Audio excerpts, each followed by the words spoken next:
Hey,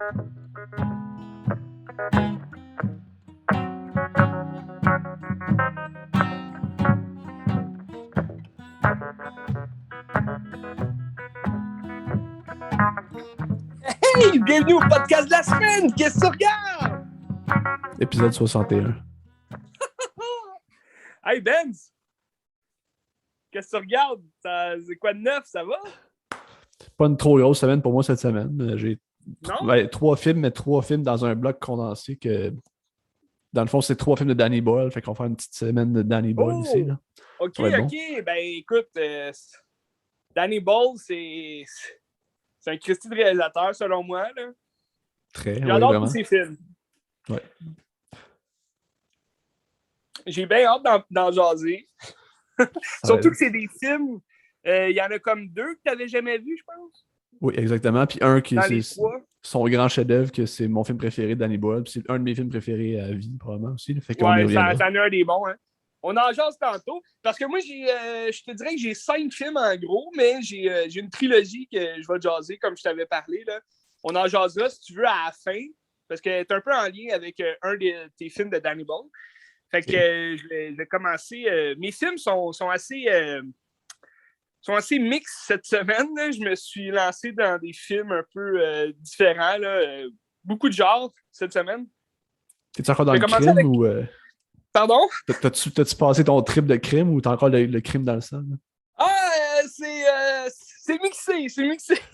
il y a du crime, puis il y a de la drogue, puis il y a d'autres affaires, mais c'est pas mal ça, mon range. Hein. Moi, j'adore les films criminels, puis les histoires un peu rocambolesques. Mais j'aime aussi les comédies, tu sais. Sauf qu'il n'y aura pas beaucoup de comédies cette semaine. C'est correct. La semaine passée, c'était ça. Fait que on passe à autre chose. C'est ça. Là, on passe à autre chose, puis on passe à du sérieux, Ben. Excellent. Cette semaine, j'ai les 3 premiers films que je vais jaser. C'est 3 films que j'avais déjà vus. C'est 3 films, un qui est sorti en 1998, que je te dirais que c'est mon coup de cœur de la semaine, parce que j'aime quand même gros ce film-là. Ça faisait longtemps que je ne l'avais pas regardé. Puis c'est pas... tu sais, je suis connu, Ben, pour être un amateur de blockbuster, film d'action, toute la kit.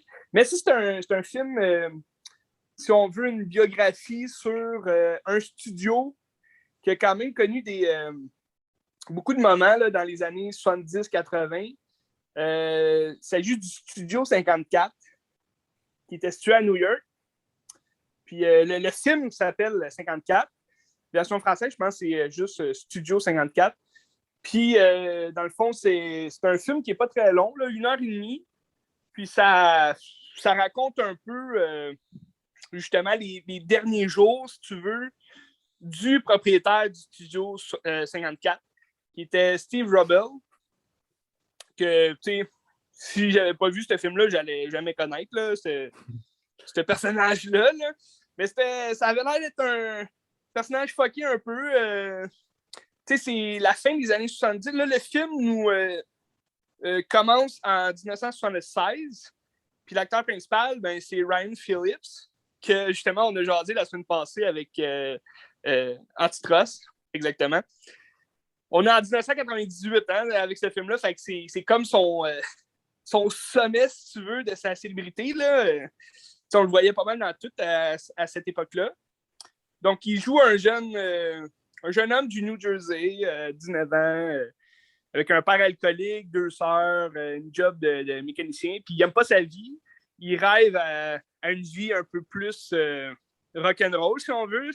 T'sais, on est en 76, il y a la drogue, le sexe, il y a plein d'affaires à New York. C'est des célébrités à New York.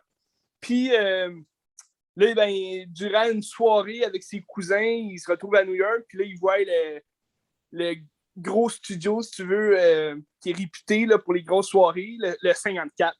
Fait que, il réussit à rentrer, mais juste lui, parce que Steve Rubell, dans le film, il est joué par Mike Myers. Fait que Mike Myers, on le connaît pour ses rôles de Wayne World, Austin Power. On le sait comment allier son jeu d'acteur. C'est toujours un peu le même rôle qu'il joue. Fait que, ça peut vous donner une idée un peu du personnage de Steve Rubell. j'imagine qu'il ressemblait à ça, tu sais, dans la vie. C'est un gars qui, on dirait qu'il était tout le temps sous, drogué, coqué, tu sais, c'est l'époque disco, tu sais, tout le monde est un peu sur la drogue, puis sur le party. Puis à New York, en plus, à ce studio-là, ben, il se passait plein d'affaires. Il y avait un sous-sol. Dans le studio, il y avait un. Tu rentrais, c'était le club là, normal de disco, là, la discothèque, si tu veux. Il y avait. Il l'appelait le balcon en haut. C'est là que tout ce qui était sexuel se passait. Là. Fait que tout le monde allait en haut, puis c'était quasiment des orgies. Puis il y avait le sous-sol, que c'est un sous-sol un peu. Parce que le studio, il avait été fait. Il explique vite fait au début du film. C'est un ancien studio de télé, si tu veux, que Steve Rubble il a racheté puis il a transformé en boîte de nuit. Là. Fait que quand ils s'en vont au sous-sol, ben c'est. Comment dire? C'est un peu sale, là, parce que c'est pas fini, mettons, les murs, puis ça ressemble encore au studio de télé. Sauf que là, t'arrives, si tu veux, c'est un sous-sol secret, là, parce que t'arrives dans une pièce que là, c'est aménagé pour être un autre style de club, puis là, c'est juste les VIP, si tu veux, qui se retrouvent là, tu sais. Avec les plus grosses stars du moment, les plus grands entrepreneurs, si tu veux, les producteurs, plein d'affaires. Puis dans le fond, tout le monde voulait aller à ce studio-là parce que les plus grands, justement, producteurs artistiques étaient là. Puis, si tu voulais une carrière, mettons, peu importe dans quoi, il fallait que tu sois admis là, au studio 54. Puis, dans le fond, Ryan Phillips, qui joue un personnage qui s'appelle Shane quelque chose, que je me rappelle plus. C'est-à-dire? Shane O'Shea. Shane O'Shea, c'est ça. C'est un drôle de nom. Je me suis pas informé si c'était une personne véritable. J'imagine que oui, c'est basé sur des faits vécus, mais peut-être que c'est de la fiction aussi. Là. Donc, ce jeune homme-là, il arrive là avec ses cousins, mais là, il a une belle gueule quand même. On l'a vu, Ryan Phillips. C'est un blond bouclé, boucle d'or. Puis une permanente à cette époque-là. Puis un de ses cousins, c'est drôle parce qu'un de ses cousins, c'est Mark Ruffalo. Lui, il a un peu un style un peu plus rockstar. Il a une moustache super longue, molle. Puis des cheveux longs. Mais on le voit juste au début, lui. Fait que c'est drôle parce que c'est rendu un gros nom quand même. Puis ben c'est ça, le Steve Rubble qui est en avant du club puis qui choisit. Une fois que toutes les célébrités sont rentrées, puis tout le monde qui est invité, mettons, au studio, il est rentré, ben là, t'as quand même une foule qui reste devant le studio pour être admis dans le studio, puis c'est Steve Rubble qui choisit ceux qu'il veut. T'sais. Fait que là, il remarque Shane, qui a une belle gueule quand même, puis il dit « Toi, juste toi, parce que je veux pas tes autres cousins sales, je veux juste avoir toi dans mon club. » Fait que là, il l'accepte dans le club, puis sans sa chemise. Fait que là, il enlève sa chemise. C'est un peu... ça nous dirige déjà vers une espèce d'environnement rock'n'roll, un peu party. Un monde un peu plus tabou à cette époque-là qui était en train de se développer, parce que c'est tabou. Je veux dire, il soulevait le nom du tabou sur ces soirées-là, là, qui étaient un peu plus divertissantes, si on veut. Là. Justement, là, ce que tu me parles, là, on dirait l'image que j'ai en tête, c'est exactement comme Boogie Nights, un peu Mark Wahlberg qui est comme le jeune gars qui se fait prendre sous l'aile de l'autre, puis ça devient comme faire le party un peu, puis la déchéance. Là. Ben, c'est ça, c'est un peu ça. Je pense qu'il y a un petit peu ce phénomène-là aussi là, de cette époque-là, parce que Boogie Nights est sorti en quoi, 97, un an avant. Ouais, c'est ça. Fait que, fin des années 90, peut-être qu'on sentait justement cette vibe-là là, à la disco, fin des années 70. Mais bref, lui, il se trouve une job dans ce studio-là. Fait que dans le fond, c'est plus facile pour lui. Puis Mike Myers, son personnage, ben, il tripe bien raide sur lui. T'sais. Fait que, mais sa job, c'est un barman. Puis tous les barmen sont en chest, sont tous jolis garçons. Fait que c'était pour, j'imagine, amener les femmes, les célébrités vers eux. Puis c'est l'époque aussi où les comment dire, les soirées, ben c'est ça, c'était pas jugé, admettons, si deux hommes s'embrassaient ou peu importe. C'était caché quand même comme studio, fait que il n'y avait pas de photos à l'intérieur, c'était vraiment juste à l'extérieur. Puis, ben, le film en tant que tel, c'est vraiment juste le chemin parcouru par Shane O'Shea, qui est dans ce studio-là, puis qui goûte à la vie de célébrité, parce que là, il devient ami avec toutes les célébrités là-dedans, puis là, il se fait poser sur des magazines, puis il se fait nommer le Shane 54, puis là, au cours du film, là, il veut avoir une vie de star comme les stars qu'il côtoie, mais il comprend, à un moment donné, il réalise que c'est le monde qui a fait de lui qu'est-ce qu'il était, puis que quand ils veulent plus de lui, quand il y a un nouveau, ben là, il le tasse, un peu comme Boogie Night, quand ils commencent à faire des VHS, il prend d'autres acteurs, fait que là, Mark Wahlberg, il pleure, comme une fille. Puis, puis ça, c'est un peu parce que lui, il veut trouver l'amour aussi, fait que il couche avec plein de filles, sauf que là, il se rend compte que, bon, c'est beau tout ça, mais à un moment donné, je veux une vie normale, puis il a voulu goûter à la vie de star, ben là, il faut que tu restes dans le monde de star, tu peux pas partir n'importe quand. Puis dans le film, il y a Neve Campbell, une actrice que j'apprécie particulièrement. Pour son On va parler la semaine prochaine aussi. Sidney Prescott, exactement. De Scream. Puis elle a un petit rôle dans le film. C'est un bon rôle, mais elle joue Julie Black, qui doit être, je ne sais pas si c'est une personnage fiction ou une vraie actrice, là, si tu veux, à en devenir, parce que dans le film, elle joue une actrice qui apparaît dans un feuilleton, puis que, tu sais, est connue, là, elle est jolie, mais, tu sais, elle a pas une grande carrière là, d'actrice. Mais lui, il tripe dessus parce que c'est une fille du New Jersey. Fait que là, tu sais, les deux personnages se rencontrent, puis ils commencent à se connaître l'un l'autre. Fait qu'ils tombent amoureux d'elle. Mais c'est elle qui fait un peu comprendre ça, que tu sais, elle veut percer dans ce domaine-là. Fait qu'il faut qu'elle rencontre du monde. Puis lui, il voit que, bon, elle s'est peut-être servie de lui. Fait que, il y a un peu une histoire d'amour là, derrière tout ça que j'aurais peut-être écarté pour laisser la place à l'histoire du Studio 54.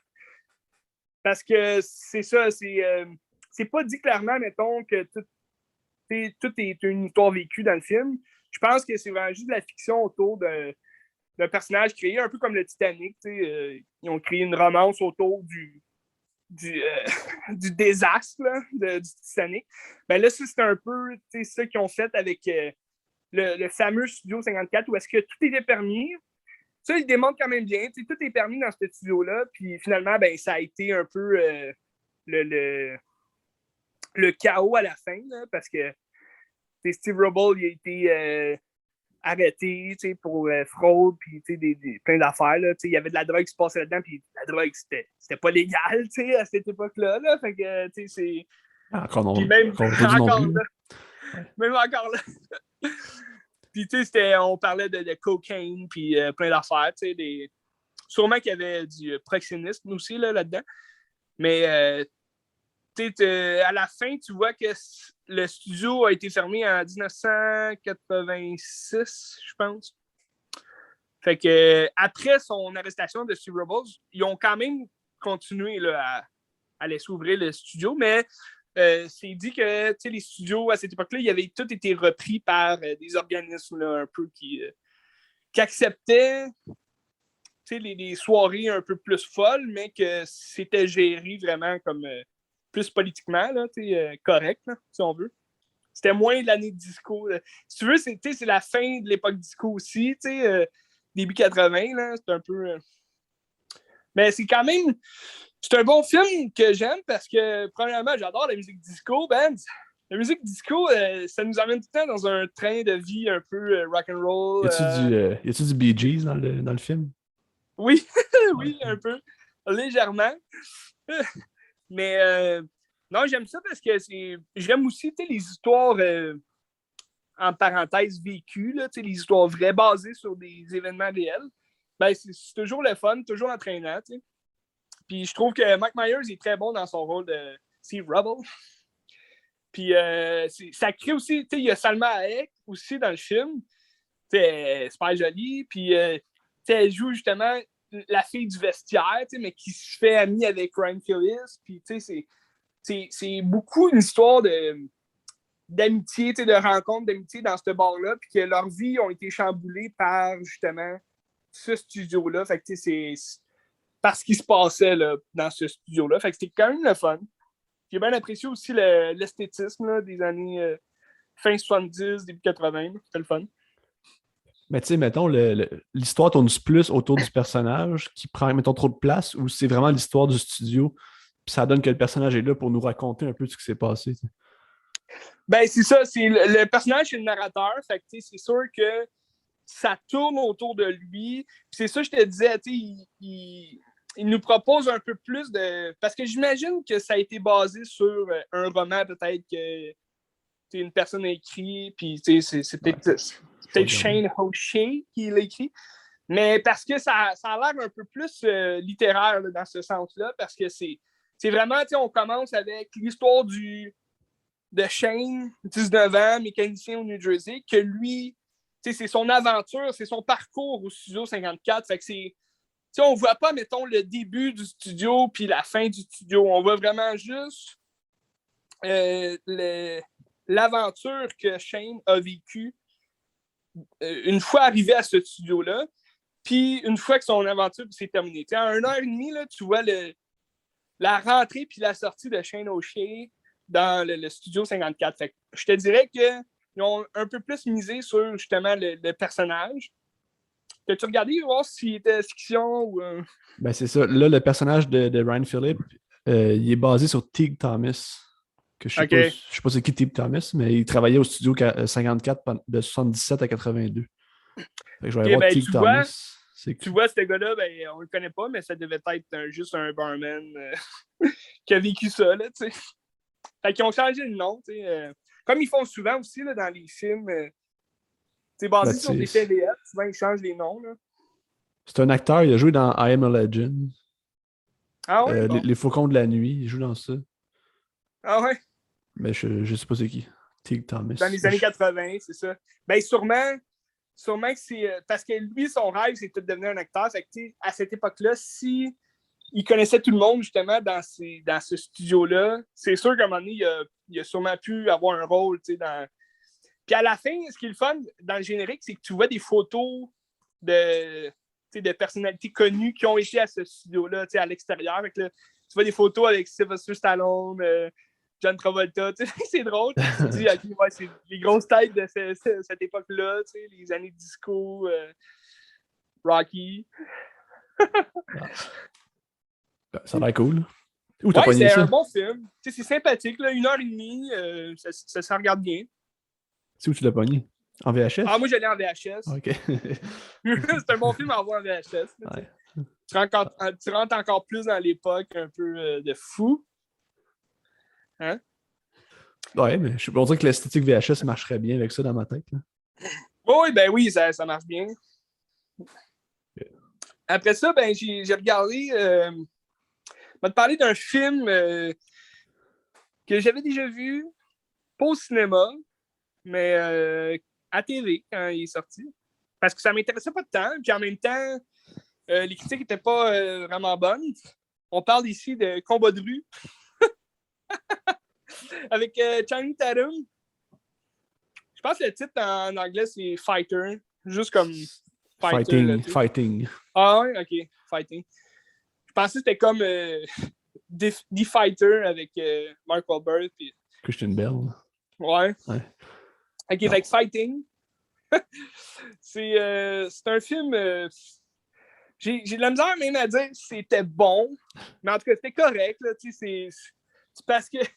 c'était en 2009 qu'il est sorti, puis un peu, je pense un an avant, 2008, il y a un film qui est sorti, ça s'appelait Never Back Down. Non, je sais pas. T'as jamais vu ce film-là? Never Back Down? Never Back Down. C'est des jeunes qui se battent, là, sont à l'école, mais c'est comme des combats dans des soirées, puis comme la UFC, si tu veux. Là. Non, je pense pas. OK. Ça a l'air bon, en tout cas. Ouais, mais ce film-là, c'était quand même pas pire, tu sais, parce que c'est un film un peu à la... Tu sais, c'est un film de jeunes, tu sais, puis ça se bat, puis il y a des bonnes tunes dedans. Mais, tu sais, comme... L'année d'après, t'as Combat de rue qui sort avec Channing Tatum, que c'est un peu le même concept, là, tu sais, c'est Channing Tatum qui se bat contre des gens, mais c'est des combats, tu sais... un peu des combats de coq, là, c'est des paris qu'ils font, pis tout, mais dans le fond, l'histoire, ça commence bien, je trouve, parce que ça nous emporte dans un New York un peu sale, Channing Tatum, il vend des affaires sur la rue, c'est comme, puis là, ça montre tout plein de gens qui n'ont pas vraiment une vie pleine d'argent, là, qui vendent plein de stocks sur la rue, puis le stock qu'il vend, ben, c'est de la cochonnerie. Là, c'est des livres d'Harry Potter faux. Là, que ça s'appelle Harry Potter et l'hippopotame. Puis c'est pas un... Il connaît rien. Là, lui, il vend ça. Puis là, Harry Potter et l'hippopotame, ouais, c'est le nouveau livre. T'sais. Il a l'air un peu étron. Là. Puis plus tard, tu apprends qu'il était à l'université. C'est un peu bizarre. Là. Puis le début du film, quand même intéressant parce que la soundtrack, c'est un peu jazz. Jazz, mais hip-hop un peu. Là. Fait que ça t'emporte quand même dans un monde un peu plus moderne, si on veut. Là. Mélange le moderne et la vie de New York, mettons, de taxi driver. Là, comme c'est. Puis les plans de New York, c'est quand même beau au début. Fait que c'est intéressant, l'introduction au film. Puis là, tu vois un Channing Tatum, tout des calices, sale un peu, les cheveux tout gras, dégueu, il vit dans la rue. C'est un peu un itinérant, tu sais. Puis t'as Terrence Howard dans le film, que lui, j'ai jamais trippé dans son jeu d'acteur. Je sais pas pourquoi, mais je le trouve tout le temps un peu trop overacting. Là, on dirait qu'il joue tout le temps son rôle un peu trop. C'est quoi ces gros rôles à Terrence Howard? Ben, tu sais, je te dirais un de ses plus grands rôles qu'il a fait, là, c'est dans Hustle and Flow, quelque chose comme ça. Là. Ouais. Ben, j'ai jamais écouté au complet ce film-là, il m'agaçait un peu. Mais tu sais, il a souvent joué des seconds rôles. C'est un gars. Au début, il jouait dans. Il a joué le meilleur ami d'Iron Man, là, dans le premier film d'Iron Man. Puis là, il n'a pas voulu revenir dans le deuxième parce que, soi-disant, il s'est fait voler comme du cachet par Robert Downey Jr. Il joue dans le film qui revient tout le temps, Crash, mais pas celui de Cronenberg. Il joue ouais? Ça chaque semaine, ça revient. Tu vois, à partir de cette époque-là, parce que ce Crash-là, il est sorti comme en 2005, je pense. Ah, 2004. 2004. Puis comme il joue un gars riche là, de la production, il porte des cols roulés blancs puis tout. Je l'ai jamais saqué dans ce film-là. Je l'ai jamais saqué, OK? Parce que dans tous les autres films après, c'est un peu le même rôle qu'il joue. Il joue tout le temps, comme dans Combat de rue, justement, il a tout le temps des cols roulés. Puis c'est un fraudeur, là, c'est un escroc, mais comme il se prend pour un big shot. Là, il a tout le temps une valise à la main puis un veston sur lui. Mais je sais pas, on dirait qu'il y a de quoi dans son jeu d'acteur qui me plaît pas, mais en tout cas, il a quand même fait des bons films. Il faudrait juste chercher. Mais je pense que la série Empire, c'est comme lui le personnage principal, me semble. Ah oui, c'est ça, j'ai pas écouté cette série-là. Puis justement, c'est le même scénariste. C'est le même scénariste qui a fait le film que tu parles. Ah ouais, bon, tu vois, c'est un peu... OK. C'est un peu peut-être pour ça aussi, là, que c'est peut-être... un scénariste, justement, qui est un peu... Ben, c'était-tu après Empire? C'était pendant? 2009 ou un peu après? Il me semble que Empire, c'est genre 2015, mais tant peu, je suis pas sûr. Ah, OK, c'est 2015-2016. Parce que j'ai pas écouté cette série-là, mais elle a l'air un peu du même style de la soundtrack, là, je pense. Là. Puis peut-être le mode de vie. Là. Mais, tu sais, comme... bref, au début du film, l'introduction est bonne. Mais là, tu as le personnage de Terrence Howard qui arrive un peu, c'est curieux, ça a l'air d'un escroc, tu sais pas trop si on le truste ou pas. Puis Channing Tatum, il a l'air d'un cave, là, fait que tu le sais qu'il va le truster, puis finalement, il va se faire jouer un cul. Puis finalement, ben, Terrence Howard, il propose de se battre pour lui, tu sais. De se battre, puis là, il dit, si tu gagnes ce combat-là, là, on fait... 30 000 $, direct à soir, puis si tu perds, on n'a rien tout. Fait qu'il faut que tu gagnes, tu sais. Parce que dans le fond, il a joué, il a fait exprès pour voler ses affaires, sa rue. Puis là, Channing Tatum s'est défendu en ben, tu sais, c'est pas Terrence qui a volé ses affaires. Là. Il y a comme des hommes de main, si tu veux, là, des petits jeunes là, qui engagent là, pour l'aider. Puis là, ben, Channing Tatum leur a pété la gueule. Fait que là, il a vu que ça allait se battre. T'sais. Fait que là, après ça, ben, tu sais, c'est ça qui est bizarre, c'est que le scénario, il est jamais stable. Tu sais jamais qu'est-ce qu'ils ont voulu faire parce que justement, ça aurait pu être un test, voir, OK, ce gars-là, il sait se battre, je vais l'engager. Mais non, c'était vraiment juste pour voler ses affaires, son argent. Puis c'est plus tard, Channing Tatum, il recroise Terrence Howard au resto, comme, puis là, il dit, rends-moi mon argent que tu m'as volé, tu sais. Puis là, c'est là que Terrence Howard, il dit, ah, mais sais-tu, si tu as besoin d'argent, je peux t'engager pour des combats, puis tu sais, fait que c'est un peu, c'est comme du hasard, mais c'est cave, là, tu sais, c'est quand même à New York, là, tu sais, si tu voles de quelqu'un, tu essaies de partir au loin, là, tu restes pas dans le même coin, mais en tout cas, c'est le scénario qui est fait de même.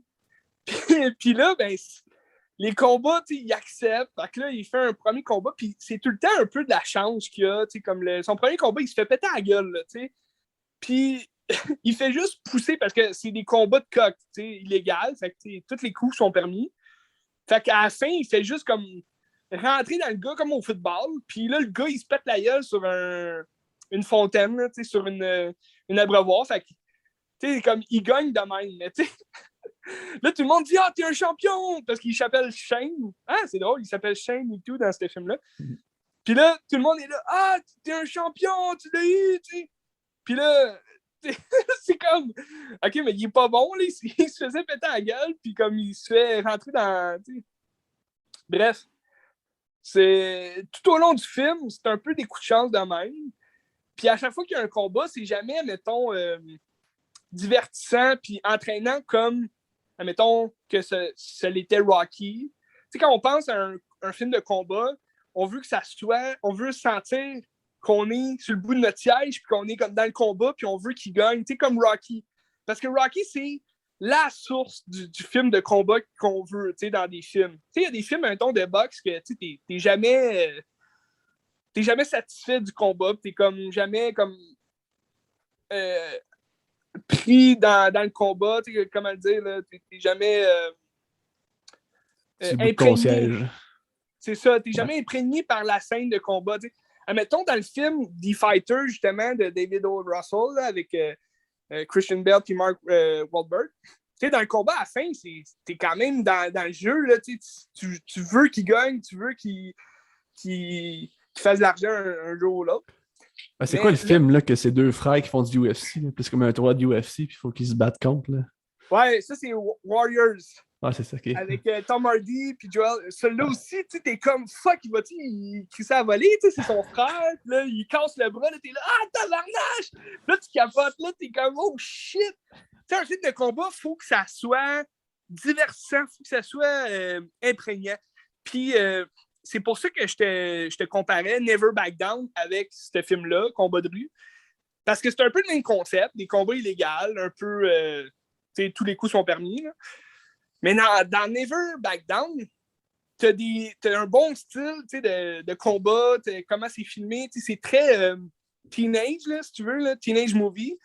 Parce que c'est des combats un peu, il fout un coup de pied à la UFC sa gueule, puis là, tu vois tout le sang qui revole, comme c'est fait pour être cool pour les jeunes.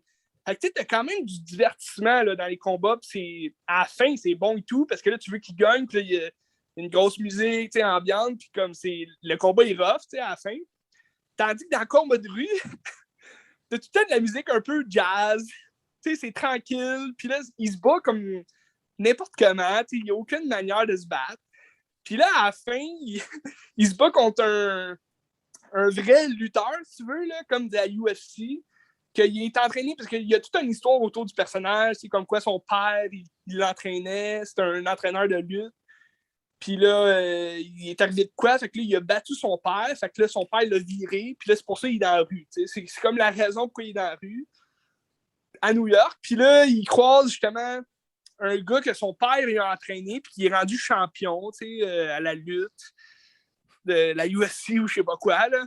Puis c'est jamais expliqué clairement qu'est-ce qu'il fait. Là. Puis ce gars-là, ben, il le croise tout le temps au même bar. Puis là, un moment donné, ben, là, ils disent OK, pour le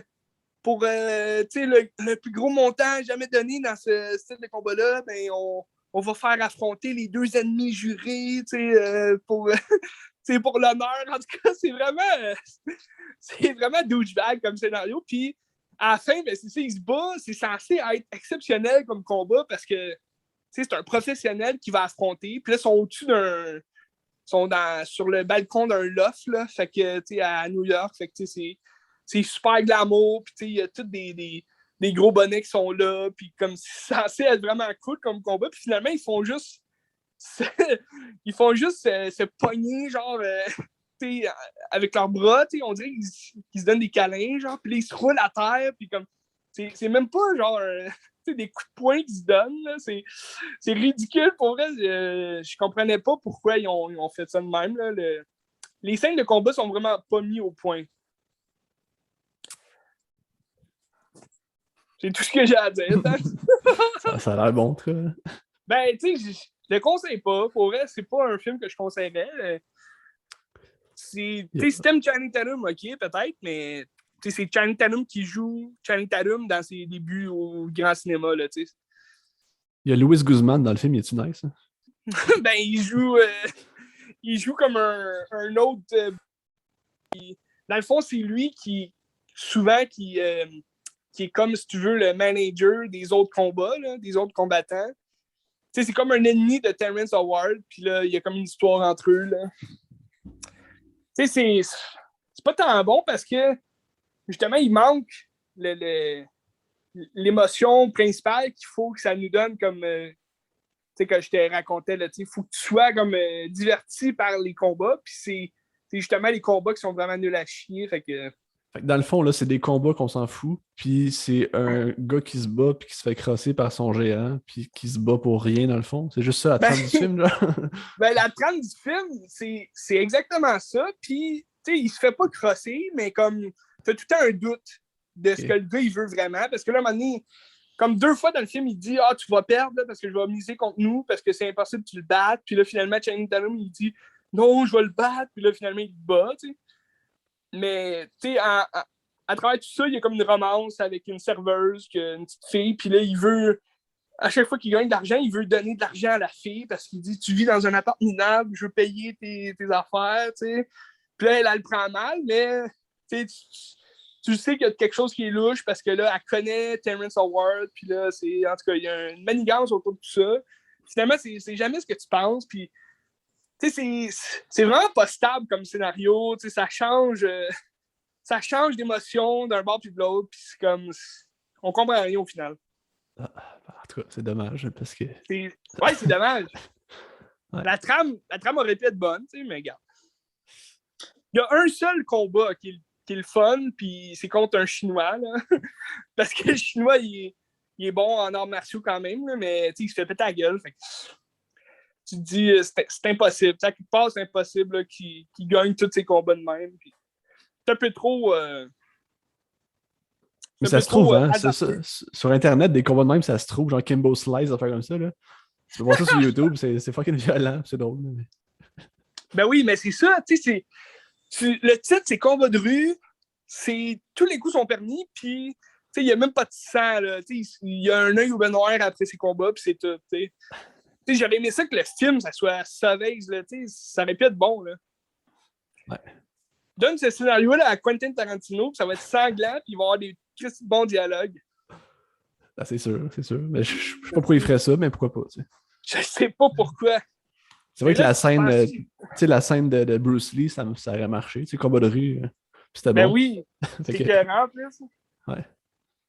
Mais bref, je conseille pas ce film-là. Quand même, si vous le voyez à la TV à un moment donné, c'est le fun, là, mais... Toi, tu l'as pris à la télé ou tu l'as pris... Ouais, non, c'est ça, il était à la télé. Okay, je me suis dit, tu fais un bout que j'ai pas vu ce film-là, il était-tu bon? Puis je me rappelais pas tant.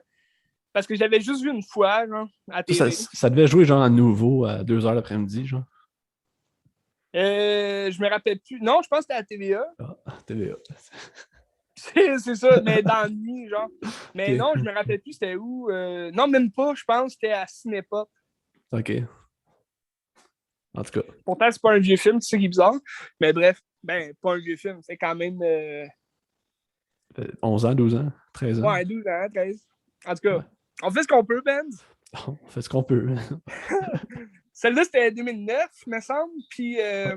prochain film que je vais te parler, celui-là, c'est un peu plus... ils ont misé quand même sur le fans de ces films-là, ce genre de film-là. De C'est quoi? un film qui est sorti en 2010. Attends, ça a coupé quand t'as dit quelque chose. Le fans, ou je sais pas trop. Là. Ok, excuse. J'ai dit, ce film, le prochain film que je vais te parler, c'est un film un peu plus fait pour les fans de ce genre de film-là. Ok. Science-fiction, gore. Il y a du sang en masse. Puis c'est avec Jude Law, puis Forrest Whitaker. C'est avec Liv Schreiber aussi. L'as-tu déjà vu? Ben, c'est quoi le titre? Si tu l'as pas vu, d'après moi, si tu l'as vu, tu vas savoir le titre, mais c'est Repo Man. Non, je l'ai pas vu, non. OK. Repo Man, à ne pas confondre avec Repo Man, qui est un film de 1984 du même nom, là, mais sauf qu'à la place d'être Man, c'est Man, là, mais c'est pas du tout la même histoire. Là. Puis, parce qu'à un moment donné, je pensais que c'est ça qui jouait. Je pense que j'étais à Space. C'était sur Space, me semble. Puis, c'était écrit Repo Man. Puis là, j'étais là, c'était bon ce film-là. Puis là, je m'en vais pour le regarder. Puis finalement, c'est le film, c'est le film de 1984. Là. C'est bon quand même. Il y a un extraterrestre dans le coffre. Là, puis c'est des punks qui essaient de.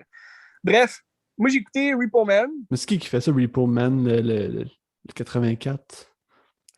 Alex Cox. Ouais, Alex Cox. Je le connais pas.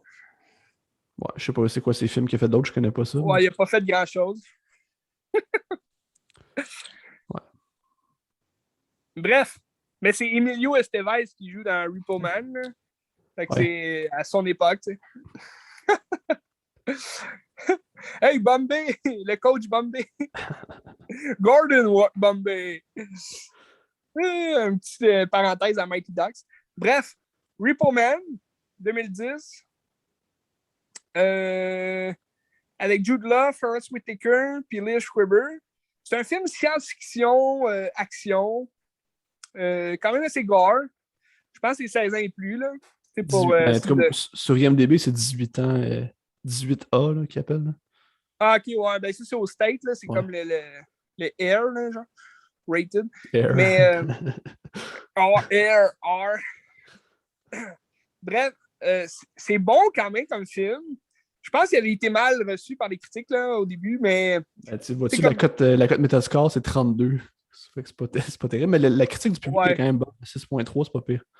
Ben, c'est ça que je te dis, c'est que c'est un film, tu sais, le scénario ne sera pas, mettons, révolutionnaire. Là, le scénario de base, c'est des Repo Men.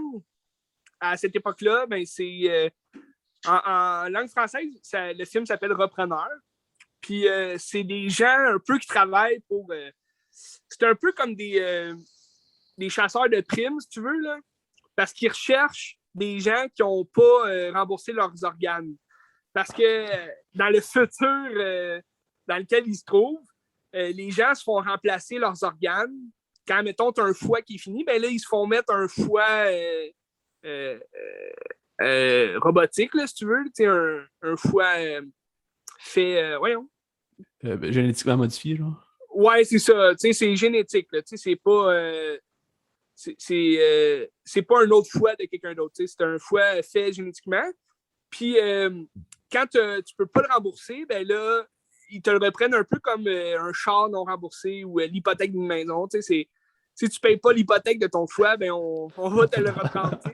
Puis, puis Jude Law puis Forrest Whitaker, c'est des Repo Man qui, eux autres, qui ont comme un radar, si tu veux, puis là, ils voient, OK, ils te scannent toi, dans la rue, puis là, ils voient, OK, Benz, il te reste 10 jours à payer, donc là, ils vont te regarder, ils vont dire, hey, si tu payes pas, là, dans 10 jours, je vais venir te le chercher, ton foie, t'sais.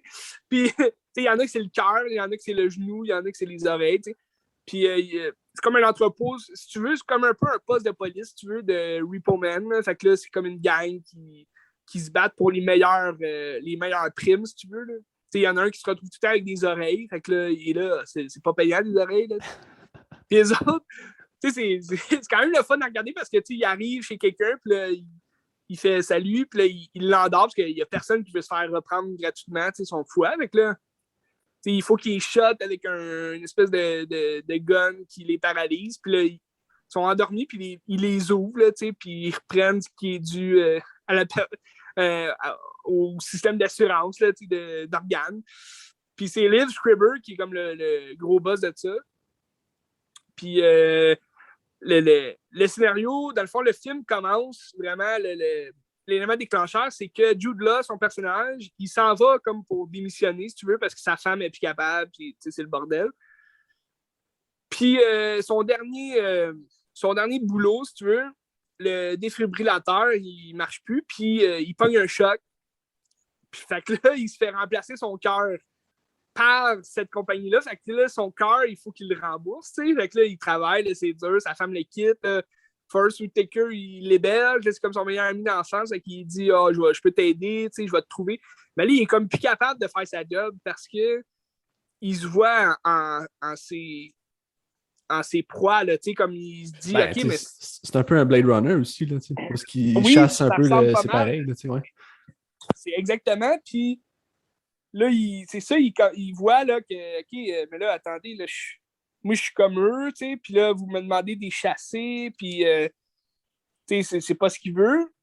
Fait que, au final, ben là, il commence à se rébeller parce que là, il est dû pour payer, puis il n'y a pas d'argent. Fait que là, il se fait pourchasser par son meilleur ami qui est Forrest Whitaker, que lui, au début du film, il disait moi, tant que c'est une feuille rose, parce que c'est leur proie, c'est comme quand c'est des feuilles roses, c'est que c'est un organe vraiment comme vital, puis c'est plus cher, ça paye plus. Fait que là, il dit tant que c'est une feuille rose, là, que ce soit ma mère, mon père ou mon petit chien, là, je vais y aller, puis je vais faire mon travail, puis c'est tout. Là. Puis, tu sais, ce concept-là, ben, Jude Law, tu sens au début du film que son personnage, il est pas tant dans ce mood-là. Lui, il fait vraiment juste ça parce que c'est sa job, puis il n'a pas le choix. Pas parce qu'il aime ça, trucider les gens. Il y en a, mettons, qui font vraiment mal leur job, là, qu'ils ne vont pas endormir du tout les gens. Puis, mettons, il en pogne un dans le métro, ben, il va le poignarder direct, puis il va y enlever son organe. C'est un peu, ça va être, mais c'est ça pareil. Fait que là, dans le fond, ça devient lui l'homme chassé. Là, c'est un peu comme un fugitif parce que là, il se cache. Puis là, il rencontre une fille qu'il croisait souvent dans un bar. Puis elle est toute recette. Là, comme elle a des fausses oreilles, des faux yeux, des fausses fesses. Elle a plein de ça paraît pas, là, des fausses fesses, mais comme elle dit, moi, j'ai été tellement comme modifié que il faut que je me cache chaque soir. T'sais. Fait que là, il y a comme ils appellent des ruches, là, que c'est tout plein de monde qui n'ont pas les organes taillés, qui se cachent là parce qu'ils veulent pas se faire pogner par les repo men. Fait que là, lui, dans le fond, son objectif devient de pouvoir revoir son fils un jour. Fait qu'il a l'idée de. Parce que lui, il connaît tout comment c'est fait dans la compagnie, où aller pour, admettons, gratter le code barre de ton organe pour plus qu'il soit dans le système. T'sais. Fait que là, lui, son but, ça va être de lui et sa nouvelle blonde, qui est toute modifiée, d'aller justement s'enlever du système. Fait que c'est là que le party commence parce qu'il arrive à cette compagnie-là, puis il faut qu'il tue tout le monde là, qui veut lui enlever son cœur. Fait que c'est quand même bien fait, c'est gore parce que là, il y a des couteaux, puis là, il y a du sang partout, tu sais. Je te dirais que ça ressemble un peu à Kill Bill, là, dans le sens gore là, du terme. Là. C'est assez bien fait, puis c'est entraînant. Je pense que c'est pour ça aussi que la cote des critiques des gens, du public, est quand même bonne, parce que, comme je te disais, c'est un film qui n'est pas fait, mettons, pour ceux qui veulent un scénario bien construit. Je pense que c'est fait vraiment pour les fans du genre, là, sci-fi, gore, scénario un peu, c'est simple là, comme scénario, puis c'est bien classique, mais c'est quand même bien joué, puis c'est le fun à regarder. T'sais. C'est divertissant. Là, il y a un gros punch de fin parce que là, ils peuvent pas, mettons, juste rentrer leur numéro puis leur nom dans le système. Il faut qu'ils aillent scanner directement leurs organes. Fait que je dirais pas le punch, mais il faut qu'ils aillent scanner leurs organes, tu sais. Fait que c'est un peu... c'est le bordel. Mais ça, c'est basé sur un roman aussi de Eric Ouais, Garcia qui ouais, c'est ça que s'appelle j'avais lu, ouais. The Repossession Mambo. Ouais, c'est ça. Puis lui, c'est Je pense qu'il y en a un un des aussi. scénaristes. Là. Ouais. Mais il y en a un aussi, je pense, qui avait critiqué là, comme quoi. Parce que lui, il avait fait un film. Je me rappelle plus comment ça s'appelle. Je pense que ça s'appelle juste Repo avec un point d'exclamation, là, quelque chose. Mais comme il avait critiqué le film, comme quoi c'est une copie collée de son film, mais comme son film à lui, je pense que c'était un film mexicain, en tout cas. Faut faire des recherches, là, mais c'est quand même un. Tu regardes ce film-là, tu le regardes pas parce que j'ai lu ce livre-là, il est bon. Tu le regardes parce que tu dis ça a l'air bon. T'sais. Je me rappelle aussi quand il était sorti en 2010. Moi, je pouvais pas le voir, j'étais un an plus jeune, avec 15 ans. Mais ma mère, elle avait été le voir, puis là, elle est intervenue, elle était là, aïe, il y avait du sang là-dedans. C'est drôle. Mais tu sais, c'est un film, c'est sûr que ça allait pas faire la palette au box-office parce que déjà 16 ans et plus, tu coupes l'accès là, à beaucoup de familles, de jeunes. Comme tous les films 16 ans et plus, à part peut-être Deadpool, là, que je te dirais, ça a fait un gros succès, là, même pour son âge. Le premier, c'est 16 ans et plus. Mais pas mal tous les films 16 ans et plus, tu n'auras jamais le gros budget au box-office. Là. Il a fait 18 millions sur un budget de 32. Fait que c'est pas bon. Non, c'est ça. C'est pas bon. Mais il faut que tu penses à ça aussi à quelque part. Tu peux pas faire un film 16 ans et plus n'importe quand, n'importe comment. Non, c'est Deadpool, là, mettons, on va voir pour le fun, là, c'était combien qu'il y avait de. Deadpool, ça a dû quand même coûter cher, mais en même temps, c'est un film qui est quand même relativement minimaliste là, pour un film de super-héros. Tu n'as pas beaucoup d'acteurs, tu as une histoire qui est quand même classique. Mais je serais curieux de savoir combien il a fait. Wow. Il a un budget de 58 millions, puis il a fait 782. Bon, tu vois, c'est beaucoup. Puis il était 16 ans et plus. C'est gore le premier. T'sais. Mais je pense en plus le deuxième, je pense que c'est ça qui lui a fait mal parce que le deuxième, même s'il est quand même bon, il intègre Josh Brolin qui joue Cable, qui est un gros personnage de la série X-Men là, que tout le monde avait hâte de voir. C'est quand même bien joué dans le film, mais d'après moi, il était moins populaire le deuxième parce que justement, il était 13 ans et plus. Puis comme ils ont censuré pas mal, je trouve, dans le film. Au box-office. Un budget de 110, il a fait 785 aussi. Fait que c'est à peu près les mêmes chiffres. Ouais, quand même pas mal. Ouais. Ben, ça, c'est une opinion personnelle. Je trouve le deuxième, ils ont régressé par rapport au premier. Le premier, c'était vraiment comme plus sanglant, le langage vulgaire. Là, ils ont régressé à 13 ans et plus. Puis là, j'ai hâte de voir le Deadpool de Disney. Qu'est-ce qu'ils vont faire? Là? Ils en font un nouveau, là? Ben, c'est pas officiel. Ben oui, c'est officiel. Dans le fond, Ryan Reynolds, il l'a officialisé là, il y a quelques mois. Comme quoi, le Deadpool 3 était en production. Mais on ne sait pas trop comment ça va être. Là, c'est sûr, Disney a dit tous les films de Fox Production, on ne va pas les censurer. Il va encore avoir des. Là, sur Disney, ils ont sorti la série Pam and Tommy. Là. Ouais. Là, ça faisait jaser. Ils disaient, mais là, Disney Plus qui font jouer ça. Ben oui, mais attends, là, c'est pas Disney Plus, là, c'est le Fox de Disney qui fait ça. C'est Stars, là, c'est pas. Faut voir aussi la différence là, entre Disney. Mais pourquoi les gens chialent? Ils ont le droit de faire ce qu'ils veulent. Là, ben, je le sais, mais les gens chialent parce qu'ils disent mais là, on a des enfants. Ben oui, mais. Mais un contrôle parental. C'est ça, t'as un contrôle parental. Là, t'as juste à pas faire écouter ça à tes enfants, c'est tout. Là. Ben, c'est ça. Mais je sais que Disney parlait. Tu vois, comme là, il y a un nouveau Predator qui va sortir. Ça va s'appeler Prey, puis ça va être une histoire de. Une des premières femmes, si tu veux, néandertales, là, qui vont. Peut-être pas néandertales, là, plus amérindiennes, qui vont. C'est elle qui va se battre contre le prédateur. Fait que là, j'ai hâte de voir comment ça va être. Ça va-tu être comme trop féministe, genre la femme qui est seule, qui est forte, puis qui se bat contre le prédateur, ou ça va être encore une gang qui vont se faire chasser par le prédateur. Ça reste à voir. Ça va s'appeler Prey. Fait que j'imagine ça va vraiment être une guerre de proies là, entre les deux chasseurs. Puis ils parlent qu'ils vont faire un nouveau Alien, mais là, on ne sait pas trop que ça va être. Ils vont suivre. la direction de Ridley Scott, avec Alien Covenant.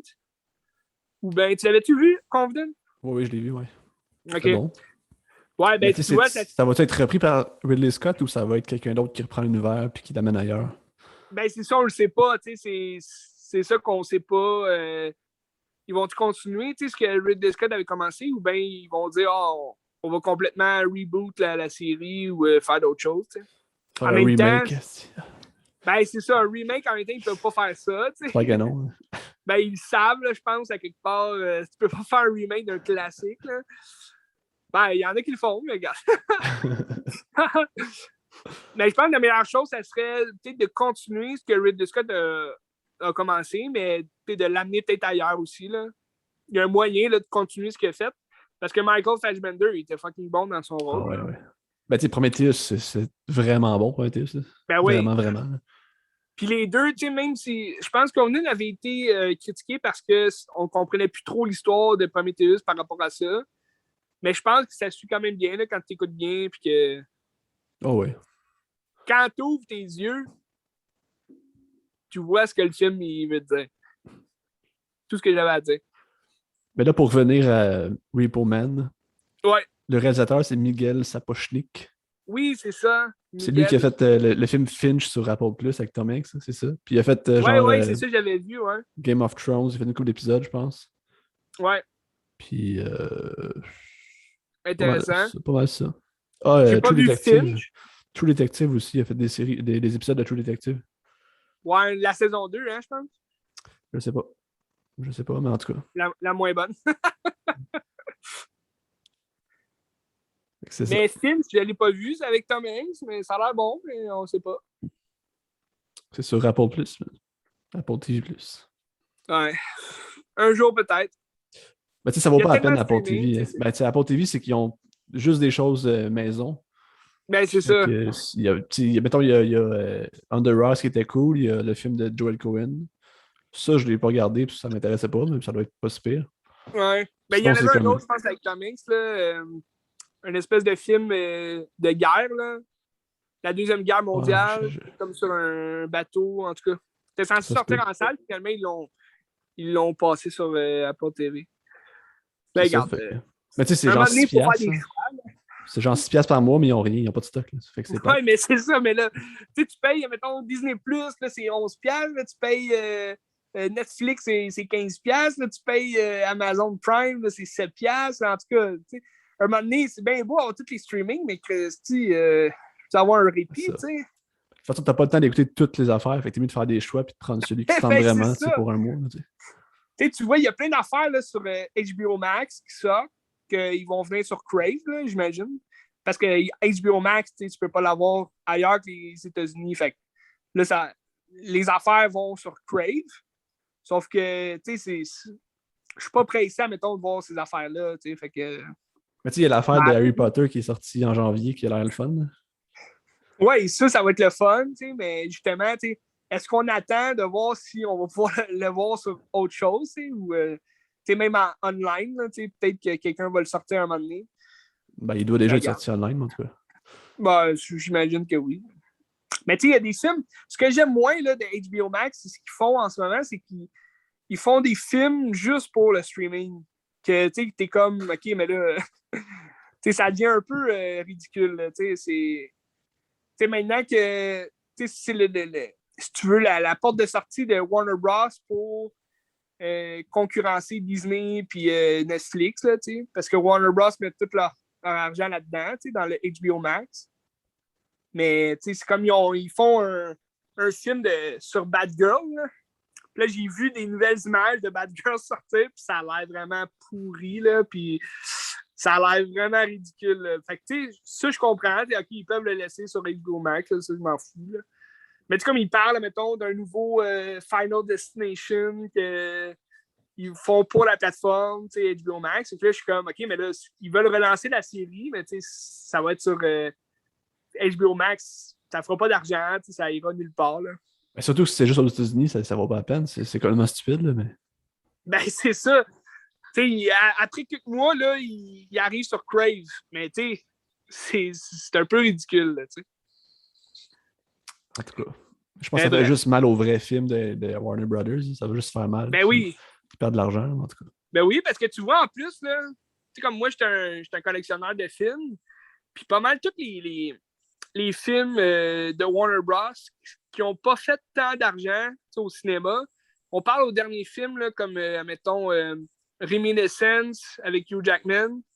Un film avec Angelina Jolie que j'ai pas vu, là, mais que ça a passé, je pense, 2 semaines au cinéma. Là, elle est comme dans une forêt, c'est comme une pompière, si tu veux, forestière. Là, il y a des criminels, en tout cas, ça a l'air bizarre.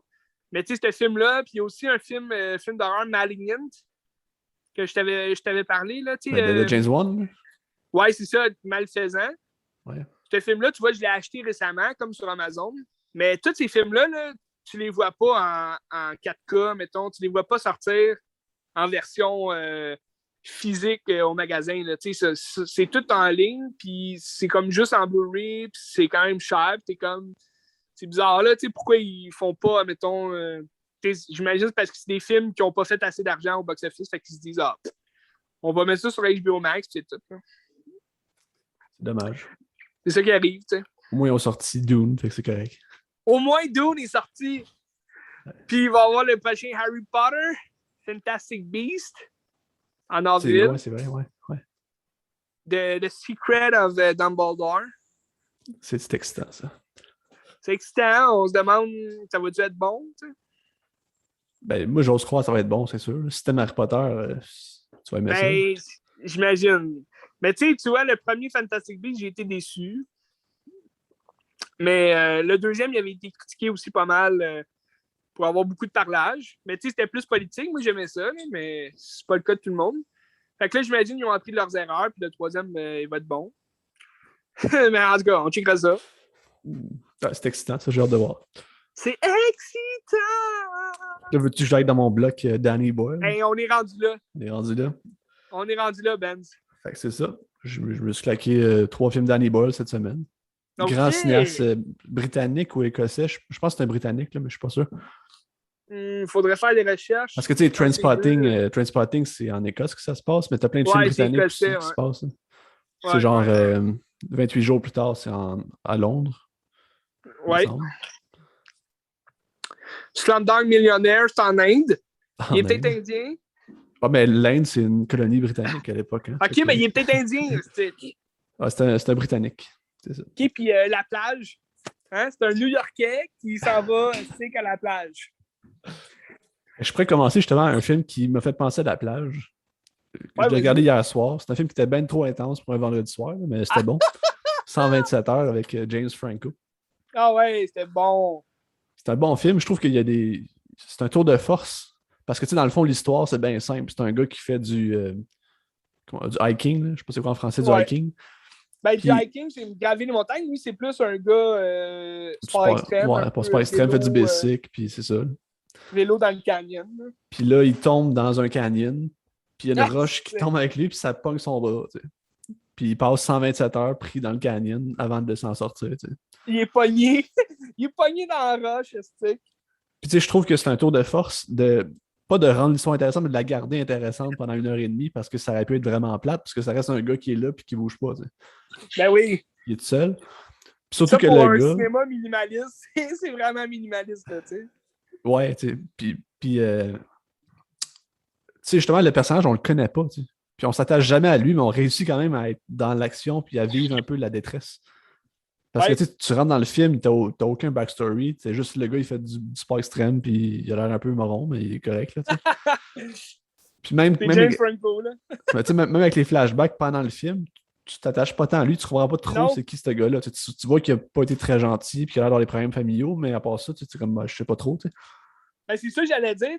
On rentre quasiment plus dans l'histoire justement de ces personnes-là qui voient dans son passé, dans sa mémoire, là, son ex, les 2 filles qu'il rencontre. T'sais. C'est ça. Puis tu sais, justement, tu vis vraiment la détresse avec lui. C'est ça qui est fort, je pense. Puis le directeur photo, je pense que c'est le gars parfait pour capter ces images-là parce que c'est Anthony Dodd Mantle.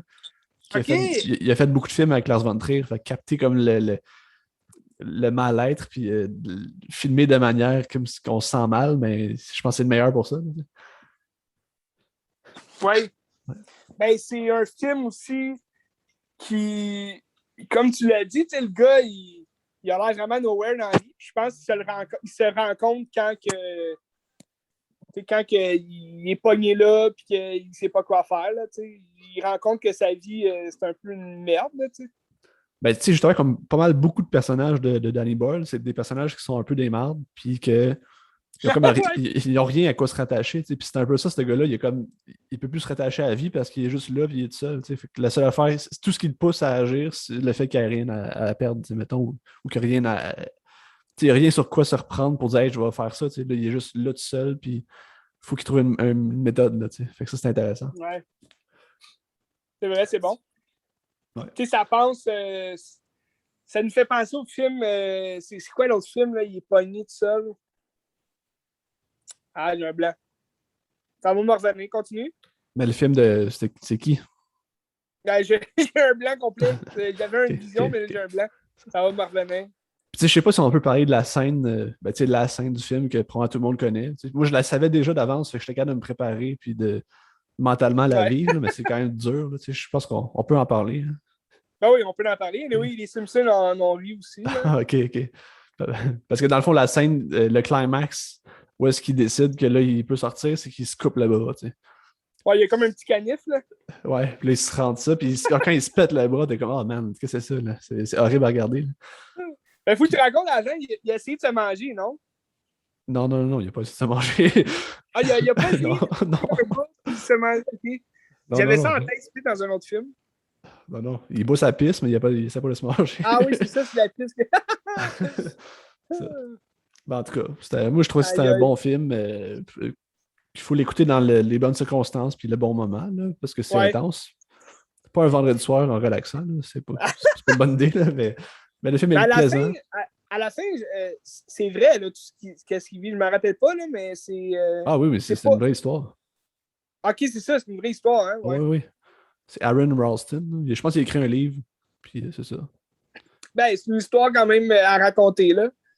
Puis, à Star, il fait toujours du sport extrême, mais il manque un bras. Ouais, c'est juste ça. Au moins, il a toute sa tête. T'sais. La morale du film, c'est qu'à Star, il dit tout le temps où est-ce qu'il s'en va, comme ça, il y a toujours quelqu'un qui peut le retrouver si jamais il se perd encore. Ouais, non, mais comme tu dis, je pense pour l'effet un peu. L'effet paranoïa, un peu. Perdre la tête. Danny Boyle, c'est un maître là, dans ce sens-là du film. Là. Ben, je vais aller sur Trainspotting quand on aura fini de ce film-là. Puis juste en Trainspotting, je joue beaucoup là-dessus. Là. Je trouve que la scène du sevrage, c'est tellement désagréable à regarder, mais c'est incroyable. Ben oui. Ça démontre bien aussi. Ben, t'avais-tu fini avec 127 heures? Ouais, je les conseille à tout le monde. J'ai fini là-dessus. Oui. Ben, c'est ça dans Trainspotting, la scène du sevrage. Ouais, mais tu sais, Trainspotting, pour moi, c'est son grand chef-d'œuvre. Pour moi, c'est un de mes films préférés. C'est dans mon top 10 des meilleurs films. Aïe aïe! Tu trouves pas, toi? Ben, pas dans mon top 10, mais c'est vrai que c'est un critique bon film. Là. Parce que je trouve que les. Tu sais, mettons, je vais raconter l'histoire en gros. Là, dans le fond, c'est des héroïnomanes, un groupe d'héroïnomanes. Puis là, t'en as un qui c'est Ewan McGregor. Un jeune Ewan McGregor qui est absolument dégueulasse. Tout maigre, puis il a l'air détruit. Ouais. Puis ils font comme des coups, puis ils ont comme rien à quoi se rattacher. Tu sais, le discours Choose Life au début, je trouve ça génial. C'est comme s'ils rejettent tout un mode de vie qui est néolibéral, puis qui est comme mauvais pour eux autres. Tu sais. C'est vrai. Puis dans le fond, à un moment donné, il se fait pogner, il fait une overdose, puis là, il faut qu'il fasse un sevrage. Mais là, finalement, il se fait rattraper par ses anciens amis, puis là, il est comme pris dans ça, puis c'est comme un cercle vicieux. Tu sais. Ouais. Puis la fin, ben, ça va ailleurs, tu sais, mais j'en parlerai pas. Même si on va en parler, parce qu'on va parler du deuxième après ça. OK. Puis, tu sais, la fin, dans le fond, c'est ça, c'est qu'ils font un coup d'argent avec un deal de drogue, puis finalement, lui, il vole l'argent de tout le monde, puis il s'en va. T'sais. Ouais. Puis c'est ça. C'est un crotté! Puis, tu sais, mettons, dans un film qui est dans les mêmes années, ça, c'est 95-96. J'ai vu les deux dates, je suis pas certain. Ouais, je pense 96 plus. Tu sais, je pense 2-3 ans après, tu as eu Requiem for a Dream qui est sorti, qui traite un peu des sujets semblables. Ouais. Sauf que je trouve que. Je pense, Requiem for a Dream. Ouais, ça se peut. Puis je trouve que Trainspotting traite les sujets ou traite son personnage avec plus de respect puis moins de jugement, je trouve. Ben, c'est sûr que Aronofsky a vraiment voulu aller dans le deep puis dans le sale du sujet, là, tu sais, comme c'est un crotté. Ben, c'est ça. C'est ça. C'est comme s'il juge son personnage qui dit c'est un crotté, puis genre, c'est mal faire ça, puis tout. Tandis que dans Trainspotting, si tu regardes le personnage, si t'as un peu de jugement, tu sais, Ben, tu vois que c'est pas correct, là. Tu le sais que c'est pas correct. Puis ouais, que c'est mais sale. en même temps, tu sais, comme Trainspotting, c'est aussi une réhabilitation, tu sais, du personnage. Tu sais, c'est comme sa réhabilitation dans son monde, dans son vrai monde, tu sais, dans sa nouvelle vie, si tu veux. Puis, tu sais, c'est comme un peu le dilemme entre le bien et le mal, tu sais, dans le sens que là, il a goûté au mal, le bien le rappeler après sa cure, tu sais, puis ben, sa cure après son sevrage. Puis là, c'est le démon qui revient vers lui en lui proposant, tu sais, de retourner dans sa vie, tu sais, d'avant. Fait que c'est un peu... Ben, tu sais, comme, je vois pas ça comme le bien puis le mal. Je pense que sa réalité, puis comme le mieux pour lui au départ, c'est son mode de vie qui est nocif, là, d'être héroïnomane, puis être un bum, tu sais. Puis pour lui, c'est le meilleur choix, parce que quand il regarde l'autre chose, l'autre opportunité qu'il a, c'est de vivre la vie normale, travailler 40 heures semaine, puis avoir des biens de consommation, tu sais. Pour lui, c'est ça, puis c'est sa seule façon de se raccrocher au monde, tu sais. Puis c'est comme s'il n'y avait plus de place dans le monde. Puis là, c'est comme l'enjeu moral ou le dilemme moral entre est-ce que je deviens quelque chose que je veux pas être ou je reste la personne détruite que je suis déjà, tu sais. Ouais. Justement, à la fin, il fait le choix d'être la personne qu'il veut pas être. Puis dans le 2 justement, ça va revenir à ça, puis de dire, check, où est-ce qu'on est rendu, c'est dégueulasse. Puis, tu sais, c'est-tu vraiment mieux ça ou genre mourir de l'héroïne, tu sais? Ouais, c'est ça. C'est tout le temps, tu sais, dans le premier film, c'est tout le temps des mauvais choix qu'il fait, puis on dirait que c'est tout ce qui est illégal lui tombe sur la tête, tu sais, la fille qui n'a pas son âge, ça, c'est tellement bon, ça, là. Le vol, la drogue. On dirait tout ce qui est illégal, ben, il consomme, puis c'est un peu un suicide en tant que tel. T'sais. Puis dans le deuxième, je trouve, l'aspect du suicide est quand même bien démontré aussi, là, avec un des personnages, justement. Quand il vomit dans le sac, là. C'est ouais, dégueulasse. C'est ça. Spud. Puis les personnages sont tellement nice, là. Ouais, c'est bon. C'est ça que j'ai aimé du 2. Tu sais que je te disais, le 2, je trouve, il n'y a comme pas tant d'évolution parce que dans le fond, on revient au même personnage. Dans le fond, c'est des jeunes, c'est des vieux garçons qui n'ont jamais grandi vraiment. Puis, même lui, il s'est sauvé avec du cash, mais il revient à la base, dans le fond. Ils sont toujours amers par rapport, c'est ça. Puis il n'y a comme rien à se rattacher pareil aussi, même comme au départ. T'sais. C'est ça. Fait que, le 2, je le vois juste comme une continuité du premier. Je le vois pas comme un nouveau film. T'sais. C'est ça qui est intéressant aussi. Là. Moi, je fais quasiment ça aussi comme un film par rapport aussi. Parce que c'est les mêmes personnages qui reviennent, mais c'est complètement autre chose. Parce qu'on n'est plus dans l'affaire de la drogue. C'est plus comme des réflexions sur la nostalgie puis sur comme vieillir un peu. Là. Je trouve ça brillant. T'sais. Même si le 2 est moins bon. Là, c'est vraiment moins bon. Mais il est bon pareil. Le 2, je me rappelle, l'annonce qui passait au cinéma, c'était vraiment juste une scène comme vraiment longue. Là. Puis c'était la scène du bar, là, justement, quand tout le monde se retrouve là-dedans. Tu sais, quand Johnny Lee Miller, il arrive dans le bar, puis il est comme, t'es revenu, tu sais, puis l'autre, il est là, ouais, je suis là. Tu sais, comme, on voyait juste ça quasiment dans l'annonce. Tu sais, l'annonce durait comme 1 minute et quart, genre. Tu voyais juste ça, puis comme tout plein d'affaires qui se passaient, mais ça montrait justement que c'était comme juste la continuité du genre, je suis revenu, je suis là pour affronter, si tu veux, mon châtiment, là, tu sais, comme... Ben, je trouve que le 2 est peut-être moins organique. Tu sens plus la structure du cinéma dans le 2 que dans le premier. Dans le premier, tu es vraiment dans la psyché de Mark Renton, puis tu vis dans sa tête. Là, tandis que le 2, on dirait tout l'aspect à la fin avec la bataille, puis tout, je trouve que c'était moins bien réussi, mettons. Ben, mais, on est dans une autre époque aussi, hein, Ouais. Ben, peut-être qu'il y a un propos aussi par rapport à ça dans le film, qu'il faudrait que je revoie, mais en tout cas. Ben, tu sais, comme on est dans une autre époque, puis, tu sais, Danny Boyle, il a fait tout plein de films avant. Puis, excuse que mon grand-père m'appelait sur FaceTime. Fait que, il s'est peut-être juste trompé de piton. Puis, tu sais, c'est une autre époque. Tu sais, si le 2 est sorti, c'est quoi, c'est 22 ans plus tard, en 2017, là? Ouais. Ça prend tous les mêmes personnages, tous les mêmes acteurs. Fait que c'est vraiment les mêmes acteurs qui ont vieilli de 22 ans. Ben, c'est ça, c'est les mêmes acteurs, puis Tu sais, ce que je voulais dire, excuse-moi que l'appel m'a déconcentré, c'est quoi je disais déjà? C'est une autre époque. T'as Danny Boyle qui a fait d'autres films, puis tu sens que dans le 2, justement, c'est comme un peu un film.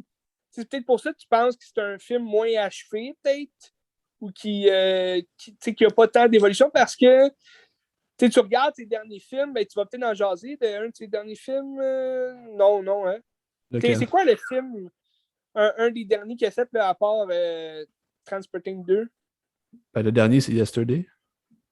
Oui, c'est vrai, ok, ouais, Yesterday. Ben, tu vois, tu parlais de l'enjeu plus style cinéma, tu sais, comme que tu sens la structure, là, tu sais. La structure, c'est ça, tu sais, Yesterday, ça a l'air un peu de ça aussi, tu sais, la structure du cinéma. L'avais-tu regardé? Je l'ai pas vu encore. Ok. Ouais, mais, ouais, c'est ça, ouais. Je comprends ce que tu veux dire, puis je suis un peu d'accord. Bref, c'est ça que je voulais dire, bref. Mais en tout cas, Trainspotting, tu sais, moi, voir des aiguilles, là, ça me terrorise au plus haut point. Je le sais, Ben. Fait que pour que j'écoute ce film-là, il faut que ça soit vraiment excellent, puis c'est vraiment excellent. Fait que là, on a la preuve que c'est excellent. Ah, c'est. Trainspotting, c'est un chef-d'œuvre. C'est incroyable, ce film-là. Il est classé 3 par Mediafilm. Je suis comme, pourquoi il est classé 3? Il devrait être classé au moins 2. Là, si c'est pas ouais, 1. c'est bizarre, 3, ouais. Okay. Yeah. C'est ça. Tous les goûts sont dans la nature, Ben. Oh ouais, mais je pense que ben, tu sais, justement, quand je parlais qu'on est dans la psyché de Mark Renton, toute la scène où il est dans la toilette sale, dégueulasse, qui va plonger dedans, je suis sûr que dans la vraie vie, la toilette n'est pas si sale que ça. C'est juste que dans sa tête, comme lui qui le perçoit, tout est laid, puis ben oui, c'est absolument dégueulasse. Au début, quand tu es chez ses parents, où est-ce qu'il habite, puis l'appartement est dégueulasse. Je suis sûr que l'appartement n'est pas si dégueulasse que ça. C'est juste que lui, comment il voit sa mode de vie-là, puis comment il voit son milieu, c'est ça. Puis je trouve ça le fun. Comment il le met en image. C'est quand t'es junkie de même, tu t'habitues aux salles, fait que t'es comme. T'es plus dégoûté là, de ce que tu vois autour, tu sais. Ah, puis aussi, quand tu parlais aussi de l'inconfort qu'on ressent chez Danny Boyle des fois dans son cinéma, la scène où est-ce que le bébé il meurt, là, c'est dur, là. C'est dur à regarder. Puis, je suis pas bien, là, ça, puis la scène du sevrage où est-ce que tu as comme son ami qui est en prison, qui est juste au-dessus de sa porte, puis le bébé qui marche au plafond aussi, ça, c'est extraordinaire. C'est écœurant. En tout cas, je le conseille à tout le monde. C'est un peu comme une scène à la Exorciste, là, où est-ce que t'es comme t'es en train de régurgiter le démon qui est en toi. C'est très bon. Je sais pas à quel point que ça se passe de même quand tu fais un sevrage. J'ai pas de problème de drogue, fait que je suis correct. Moi non plus. Ben, on est clean. On est clean. Fait qu'on peut pas vraiment savoir si ça se passe de même, mais en tout cas, Ewan McGregor, il joue bien. Ah, mais j'ai déjà lu aussi, en plus, dans les trivia là, sur IMDb, que lui, il s'était dit, pour comprendre c'est quoi le personnage, je vais faire de l'héroïne genre une fois pour l'essayer. Puis tout le monde a dit non, tu fais pas ça, c'est pas une bonne idée. Là. Finalement, il l'a pas fait. Il me semble qu'il y a un autre acteur, il me semble, qui en a fait pour vrai, non? Pour dans le film? Rôle. Ben, pas dans le film, mais pour un rôle. Ben, j'imagine, mais je sais pas. Ben, dans le fond, c'est juste des gens, ils veulent l'essayer, puis ils se disent je vais mettre ça sur la faute du personnage. Faut essayer ça. Okay, fait que c'est ça. Fait qu'il l'a jamais fait. Ben, on n'aurait peut-être jamais eu Obi-Wan. Tu qu'il aurait dérapé, puis que. C'est ça. Ça se pourrait. Ah, mais ça, c'est bizarre aussi que. Tu sais, George Lucas, il a vu ce film-là, puis il dit ouais, Obi-Wan Kenobi, ça va être le junkie, ça va être ça. Ben, il avait fait d'autres films là, après ça. Ah, sûrement. Là, c'est quand même comme. C'est quoi, c'est 2 ans d'écart? C'est quoi la menace fantôme? C'est quand? C'est 99? 99. Ok, c'est comme 4 ans, 3 ans. Ouais. Ben, en même temps, ça devait être quand même en production avant, là, en tout cas. Ouais. D'après moi, il a passé l'audition, puis il l'a eu, tu sais. En même temps, Obi-Wan, dans Phantom Menace, il est rebelle un peu, tu sais. C'est pas un padawan modèle. Il fait de l'héroïne, ça. C'est écœurant. C'est ça. Puis le 2, comme je disais, il vaut la peine aussi d'être vu dans la continuité de l'univers, c'est intéressant. Mais c'était pas un grand film, mais ça vaut la peine. Ça vaut la peine. Comme tous les films de Danny Boyle. Ah, vraiment. Moi, il y en a 3 que j'ai pas vus. Je pense que c'est pas les 3 premiers, mais tu sais, Shallow Grave qui est son premier, je l'ai pas Ouais, vu. moi non plus. Trans que j'ai pas vu, puis Millions que j'ai pas vu. C'est les 3 seuls que j'ai pas vus. Trans, c'était pas pire, là, un peu moins, un peu plus, admettons, psychologique, là, je trouve, que Paranoia, tu sais. Parce que tu rentres vraiment comme dans un... C'est un peu un film d'espion, là, d'espionnage. C'est plus trop à qui faire confiance. Fait que, Jim McAvoy est un peu déjanté dans ce film-là là, par rapport à ça, là, mais ça fait Trans, la c'est job. quand? C'est-tu genre 2010? Non, 2010, c'était 127 heures. C'est quelle année, Trans, à peu près? Je dirais plus 2015. Là. C'est pas... Ah Mais tu oui, sais, ok.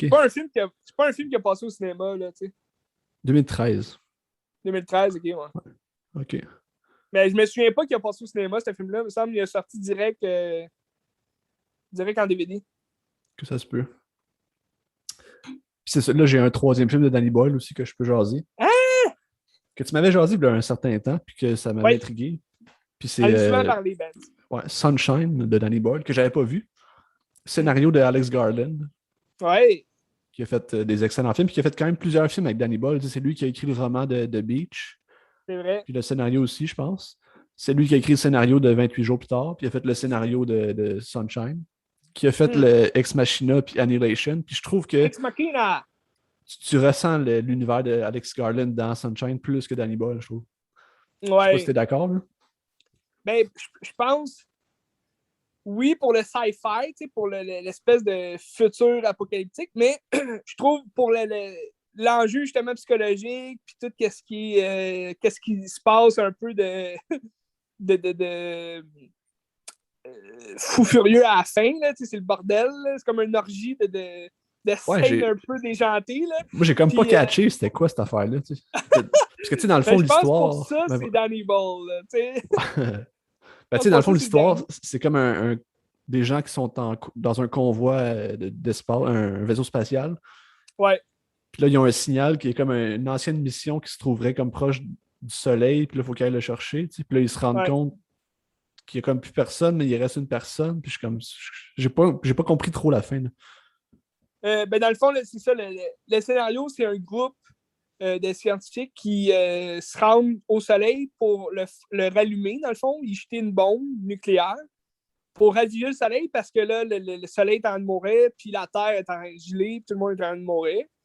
Fait que leur but, c'est ça, leur mission, c'est ça. Puis c'est drôle parce que leur vaisseau s'appelle Icarus. Puis Icarus, bon, c'est la légende. On en a parlé pendant Ouais. Eternals, Icarus, qui est un peu une espèce d'Icarus modulé. Là. Mais Icarus, c'est un personnage de la mythologie qui a des ailes en acier et qui vole un peu trop près du soleil. Fait C'est pas il en meurt. cire, ses ailes. Ouais, excuse, en cire. Puis, dans le fond, eux autres, leur vaisseau, c'est le deuxième. Fait qu'il y a déjà une mission pour raviver le soleil, puis ça n'a pas marché parce qu'ils ont perdu contact avec Icarus 1. Fait qu'eux autres, ben, c'est ça, ils prennent la route vers le soleil, puis dans le fond, à la fin, ce qui se passe, c'est que là, durant le film, ils trouvent Icarus 2, Icarus 1, puis leur vaisseau, je me rappelle plus bien, il y a un malfonctionnement, ils perdent une aile, qu'est-ce qu'ils perdent déjà? Euh, Ouais, Ah, ouais, c'est ouais, leur mais ouais. bombe qui est plus bonne, je Ouais, pense. ouais, ouais. C'est ça, leur bombe est plus bonne, puis il y a, c'est quoi son nom, là, l'acteur? Cillian Murphy, que lui, c'est le physicien qui a construit la bombe, là, qui a inventé tout ça. Fait que c'est lui qui s'occupe de la bombe, mais il dit hey, le Icarus 1, on l'a dépassé, on pourrait aller chercher leur bombe à eux. T'sais. Fait que c'est ça qui leur fait perdre un peu beaucoup de temps, puis beaucoup d'équipage aussi, là, de leur équipage, beaucoup de gens, puis qui scrapent un peu toute la mission parce que là, ils s'en vont sur l'autre Icarus, puis là, ils découvrent qu'est-ce qui s'est passé à l'équipage là, puis c'était le bordel. Finalement, c'est un peu déjanté. C'est ça que tu comprends pas, hein? Ben, C'est c'est ça, la fin. le monsieur qui est genre brûlé ou je sais pas trop. Je suis comme d'où qui sort ce gars-là, pourquoi il est comme ça? J'étais comme je comprends rien. C'est le capitaine de Icarus 1 qu'il pensait mort, mais finalement, il est vivant. Puis lui, dans le fond, il est juste déjanté. Ce que moi, j'en retiens là, de la fin, c'est que c'est un gars qui a vraiment comme vécu la pire expérience de sa vie, puis là, il est juste déjanté, puis il se dit on va tous mourir anyway, fait que laissez-moi laissez-moi rentrer sur Terre, mais finalement, il fait juste tuer tout le monde. Là. C'est un maniaque. Mais on pourrait le voir sous un autre aspect, que c'est, mettons, le démon, ou comme une force quelconque qui veut les empêcher de sauver la Terre, ou peu importe. Je pense qu'il y a un aspect un peu biblique là, à voir dans ce film-là. Là. Parce que Cillian Murphy, on le voit un peu comme un Noé, là, une espèce de miraculeux qui vient pour sauver le monde. Fait que, à la fin, surtout, là, quand il lâche toute la bombe et qu'il rallume le soleil, ben, c'est un peu ça aussi. Là. Ben, je trouve que c'est un film qui est complexe, qui va mériter comme 2-3 autres visionnements parce que c'est. Ah oui, clairement. Puis je trouve que c'est le fun parce que ce genre de film-là, t'as comme pas le choix de faire des références à 2001 quasiment, puis il y a des belles références visuelles à 2001, des plans qui sont quasiment identiques. T'as des scènes qui rappellent aussi Alien dans la folie, comme si c'est quelque chose qui est dans le vaisseau puis qui va tuer tout le monde. T'sais. Ça, je trouve ça brillant. T'sais. Puis, je trouve, mettons, dans les thèmes d'Alex Garland, il y a souvent l'aspect que il n'y a pas comme foi en l'humanité, c'est comme si l'humanité est voie à l'échec un peu. Là. Oui. Tu sais, mettons, dans Ex Machina, c'est le robot qui s'en va prendre le contrôle de l'humanité, puis elle fuit, puis c'est comme si elle a réussi à les jouer, puis elle est plus forte qu'eux autres. Dans Annihilation, c'est comme un alien qui se ramasse. En tout cas, on ne sait pas si c'est un alien, mais on suppose que c'est un alien qui se ramasse dans la société, puis qu'est-ce qu'il va faire après, on ne sait pas. T'sais. Il y a tout le temps l'aspect du 8e passager, justement. T'sais. Ouais, c'est ça. Puis c'est un peu la même chose avec le monsieur qui a juste viré fou, c'est un peu la même affaire. Ouais. Ben, tu vois, moi, j'adore ce genre de scénario-là où c'est un équipage qui a une mission puis que finalement ça part au désastre. Ça vient peut-être justement des classiques comme Alien. Moi, j'adore aussi Event Horizon. C'est un peu moins réputé pour être cinématographiquement beau. Mais c'est un peu le même genre d'histoire. C'est un équipage dans l'espace qui. C'est un peu futuriste aussi, là, mais ils ont une mission de sauver la Terre, puis là, ils croisent un autre vaisseau, fait qu'ils arrivent dessus, puis c'est comme un vaisseau fantôme, si tu veux, puis il se passe plein d'affaires, là, c'est déjanté au bout. C'est avec Sam Neill, puis ça rappelle un peu dans l'antre de la folie, là, de John Carpenter, là, parce que c'est démoniaque, là, c'est écœurant, c'est comme comment ça s'appelle? Un peu. Event Horizon. Okay, c'est avec Lawrence Fishburne aussi, là. C'était quand même bon, là. C'était un bon film. Moi, je l'ai en DVD. Là. Je sais pas si tu peux le trouver ailleurs, mais il est peut-être sur Netflix. C'est un film de Paul W.S. Anderson. Oui, c'est ça. C'est lui qui est de Mortal Kombat. Là. Ouais. Okay. Il est peut-être sur Netflix, là, je ne sais pas, mais non, c'est déjanté comme film. Puis, tu sais, comme tous ces films-là, justement, d'un équipage qui se retrouve piégé sur un vaisseau, c'est tout le temps le fun. Tu te demandes comment ils vont crever. T'sais. Puis dans le film de Danny Boyle, c'est justement, c'est jamais comme de la manière, bon, c'est sûr, à un moment donné, tu le sais, là, OK, lui, il va crever de même parce que il est pogné, là, mettons, comme le gars qui dort, qui veut refermer le panneau solaire, là. Tu le sais qu'il va crever, là, ce gars-là, mais comme, souvent, ce que j'ai aimé de ce film-là, c'est que il y a des personnages qui crèvent, puis tu t'en doutes pas, ou tu te dis, ah, OK, j'aurais jamais pensé qu'il serait mort comme ça. Ben, je trouve aussi que les relations avec les personnages sont complexes. C'est pas comme des gentils et des méchants. Ils ont comme des relations bizarres entre eux, puis on sait pas s'ils s'aiment ou pas. Puis ça, je trouve que c'est brillant. Mais c'est aussi que ils ont tout l'aspect psychologique avec la pièce, là, où est-ce que la grosse écran, où est-ce qu'ils voient la Terre pour se rappeler ça pourquoi ils se battent, ça pourquoi ils sont en mission. T'sais. Mais tu as un aspect psychologique un peu à la Solaris aussi, là, où est-ce que tu es comme bien dans la tête des gens. Ça, c'est intéressant. T'sais. Ben, il joue. Il y a sûrement comme. J'ai pas fait de devoir là-dessus, mais il y a sûrement beaucoup de spiritualité autour du soleil, justement, de qu'est-ce que le soleil peut évoquer chez quelqu'un. Puis Solaris, c'est un peu ça, c'est le soleil qui joue dans la tête de quelqu'un, qui est tout seul au monde, qui comme il fait juste se raccrocher à ses mémoires, à son passé. Puis dans Sunshine, c'est un peu ça que le... Comment il s'appelle déjà, lui? Ben, c'est le psychologue, justement, qui regarde tout le temps le soleil avec des lunettes, là. Son nom d'acteur, c'est Cillian, me semble, quelque chose aussi. Je me souviens qu'il y a le capitaine Steve Rogers dans le film, par contre. Ouais, Chris Evans. Mais c'est le psychologue là, avec des lunettes, je me rappelle plus son nom. C'est Cliff Curtis. Ah, c'est ça, Cliff Curtis. Je savais que ça commençait par C. Mais Cliff Curtis, tu vois, son personnage, c'est le psychologue, mais c'est quasiment celui qui a le plus de, on dirait, de problèmes psychologiques, parce qu'il regarde le soleil au bout, puis il est comme, je veux aller près de toi, puis tu sais, je veux... tu sais, c'est quasiment comme si il était juste à bord pour aller près du soleil, puis mourir devant le soleil, tu sais, c'est écœurant, là. Ouais, non, c'était vraiment bon, puis c'est ça. Je pense qu'il faut le voir plusieurs fois pour le saisir comme du monde, là, mais ça vaut la peine d'être vu. Il est là sur Disney+. Ah! Ouais.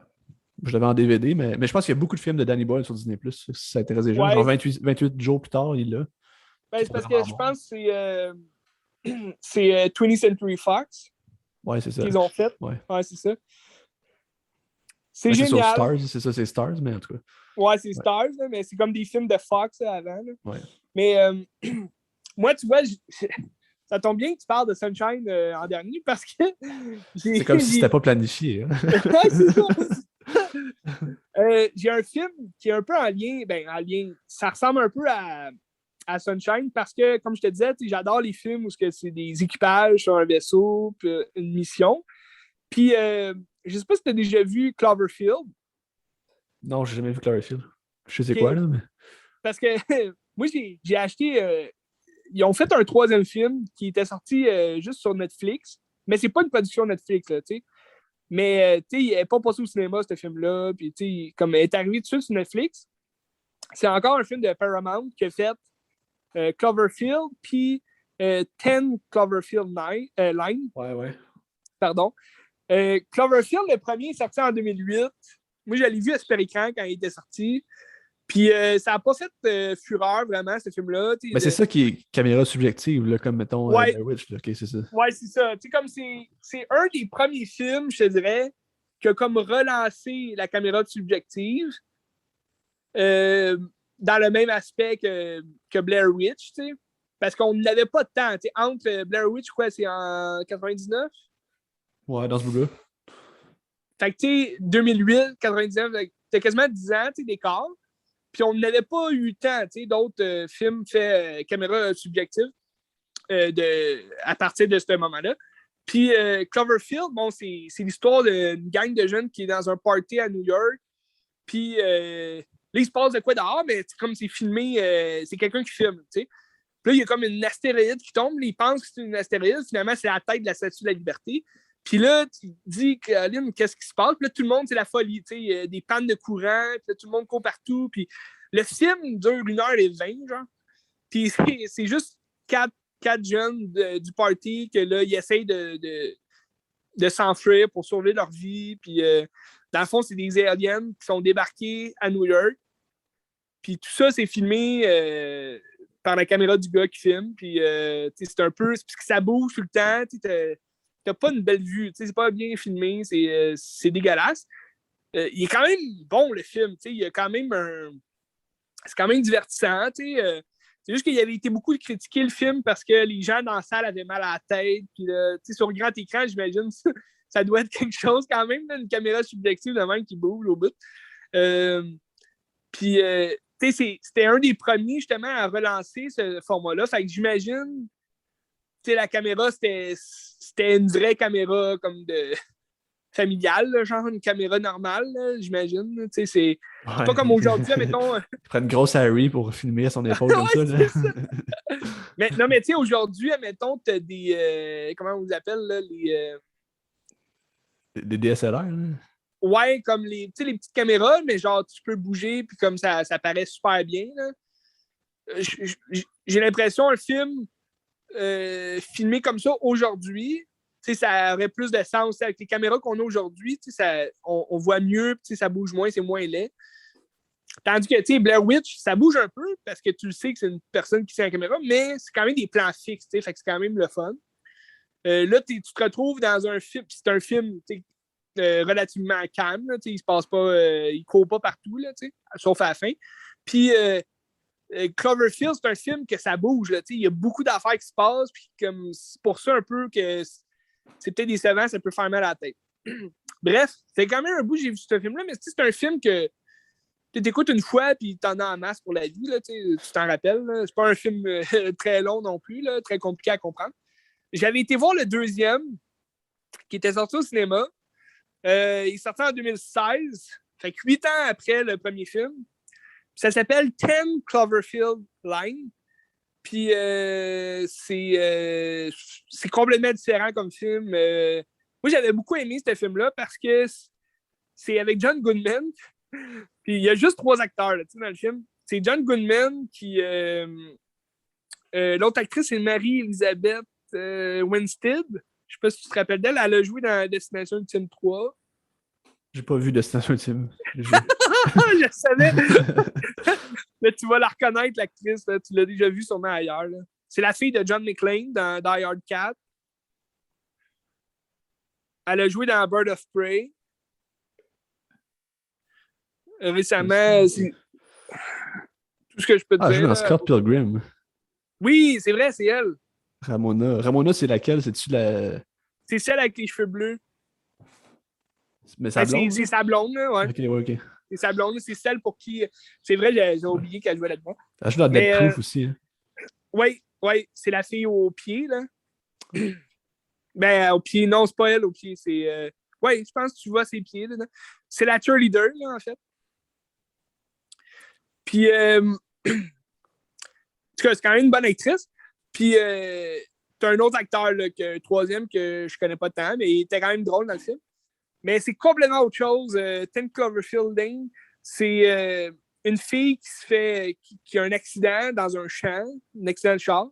Puis là, elle se réveille dans un abri nucléaire souterrain. C'est John Goodman, un gros beef qui est là. Puis il est vraiment malade, là, John Goodman, dans ce film-là. Puis ça fait longtemps quand même qu'on l'a pas vu au cinéma. Puis c'est un rôle quand même le fun à jouer, je pense. Là, c'est en quelle année, le deuxième? 2016. OK. Fait que c'est un vieux John Goodman, gros, puis comme agressif, puis malade mental, t'sais. Mais il raconte, elle pense qu'il la détient de force, mais il raconte que l'air est pas bon en haut, que c'est une guerre nucléaire, puis que là, les Russes ont pris l'assaut les États-Unis, puis là, ils sont en danger, il faut qu'ils restent là. Puis il y a un autre gars dans le groupe que lui, c'est un voisin, si tu veux, de John Goodman, puis il l'a aidé à construire cet abri-là. Puis là, il savait qu'il y avait un abri, fait qu'il est venu de force, il a rentré. Puis... Fait que là, elle, bon, elle découvre que, justement, elle n'est pas prise contre son gré, c'est juste que, OK, il se passe vraiment de quoi dehors, fait que je vais rester ici. Puis là, il dit, ça pourrait prendre 2 ans, là. On reste ici 2 ans, puis, tu sais, déjà là, c'est fucké comme scénario, tu sais. Mais comment c'est fait, c'est bien filmé, c'est quand même le fun de voir comment ils vivent là à 3. Puis au début, c'est quand même un peu long, mais c'est parce que c'est stressant quand même, parce que tu te demandes, OK, John Goodman, c'est un malade mental, puis il agit aussi comme un malade mental. Mais là, une fois que tout le monde s'entend, là, c'est la belle vie, puis il joue à des jeux de société, puis il y a comme un beau montage là, qui est fait. Puis... Bref, il y a plein de secrets qu'elle découvre parce que là, John Goodman, il parle qu'il y avait une fille puis une femme, puis là, elles sont mortes, puis il s'ennuie d'elle, puis toute l'équipe. Là, il écoute des films, mettons, il dit c'était le préféré de Megan, puis là, un moment donné, ben, le jeune qui connaissait le voisinage, ben là, il dit à la fille, non, ça, c'est pas Megan, ça, c'est une fille qui est portée disparue depuis quelques mois, puis on l'a jamais retrouvée. Puis là, la fille là, a dit, ben non, il m'a dit que c'était sa fille, Megan. Puis il dit, non, c'est pas Megan, ça, là, c'est une amie de ma soeur qui était au collège. Fait que là, il y a des secrets qui sont révélés, ben, puis là, ça devient un peu fou, là. Comme finalement, si tu as vu le premier Cloverfield, ben là, c'est 10 Cloverfield Line. Là, tu te demandes, c'est-tu la suite ou c'est juste un autre film qui a le même nom, Cloverfield? Puis là, tu sais plus trop, mais là, tu te dis, ben là, si c'est le même, si c'est la suite, ben, c'est que dehors, il y a des extraterrestres, fait que c'est pas. Puis là, finalement, tu commences à croire que, OK, c'est vraiment une épidémie en haut, une bombe nucléaire, en tout cas, que c'est du poison, puis tout. Parce qu'elle voit un moment donné, en dehors de la porte là, de l'abri nucléaire, c'est une femme qui est comme brûlée au complet, puis elle est comme ah, aidez-moi, puis là, elle meurt. Puis là, tu te dis, OK, c'est vraiment pas des extraterrestres, c'est vraiment comme un produit chimique dehors. Puis là, elle, la fille, bon, ça tombe bien, c'est une couturière, puis elle travaille pour de la mode, puis tout. Fait que là, elle se construit un habit, anti-nucléaire, là, un abri avec un rideau de douche, là, parce que c'est un peu, de la fiction, là, cette bout-là. Puis à la fin, ben, elle réussit à sortir, puis là, ben, là la grosse twist du film, c'est que c'est les extraterrestres qui sont là. Puis la fin, je te dirais, là, les 20 dernières minutes, c'est un peu du n'importe quoi, parce qu'ils gâchent un peu leur bonne introduction au film, puis le film en tant que tel est gâché par la fin, je trouve, parce que là, elle se bat contre des extraterrestres, un vaisseau qui arrive, puis là, elle réussit à faire exploser le vaisseau. Fait que là, elle s'enfuit avec le pick-up, puis là, à la radio, ça dit oh, on a besoin d'aide à Houston, puis là, elle voit la pancarte devant elle, Houston à gauche, puis là, ça dit que l'abri d'hôpital est en avant, ailleurs. Fait que là, elle choisit Houston pour aller vers la guerre. Fait que là, tu comprends pas trop la fin, c'est un peu, OK, bon, la fille, elle vient de tuer un extraterrestre, puis là, elle s'en va à la guerre. En tout cas, c'est un peu bizarre, là. Mais en tant que tel, le film, en général, il est bon quand même. Là.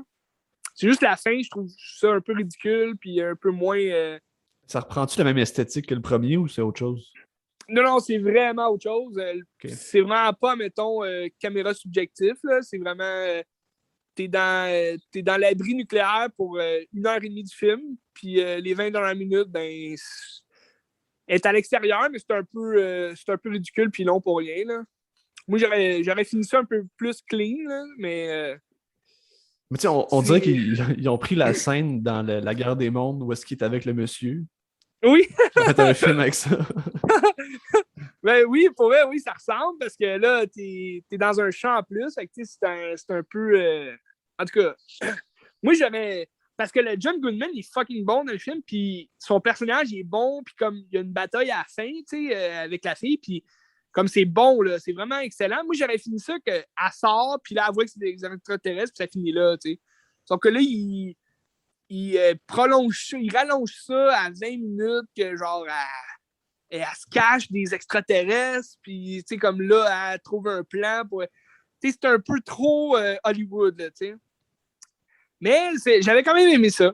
Mais j'avais jamais vu le troisième film qu'ils ont fait dans cette série-là, parce que sur Netflix, il y a un film qui avait sorti, ça s'appelait Cloverfield Paradox. Ok, c'est un film qui est fait par Netflix? Non, c'est pas fait par Netflix, mais comme je te disais, ça a sorti juste sur Netflix. Ok. On dirait. Mais moi, moi, j'ai acheté le film, par exemple, parce que c'est sorti quand ils ont sorti la trilogie en Blu-ray. C'est comme c'est un package, là, les 3 films étaient dedans. Fait que je me suis dit, je vais acheter. Et oui, j'ai pas vu le troisième, fait que je l'écouterai un jour. Puis je l'avais jamais écouté finalement. J'ai acheté ça comme en 2018, là, ça fait quand même longtemps. Là. Puis je l'avais jamais écouté. Puis sur Netflix, j'avais vu des commentaires mitigés. T'sais. Il y a quand même des gros noms dans le film. Là, c'est Daniel Brühl, t'as David Oyelowo. C'est produit par J.J. Abrams aussi. Là. Ouais, c'est ça. Les 3 sont produits par J.J. Abrams. Bad Robot Production. Puis c'est tout par Paramount. Fait que, tu sais, c'est quand même pas une petite production, là. Puis t'as quand même des bons noms dans le troisième film. C'est quand même quelque chose.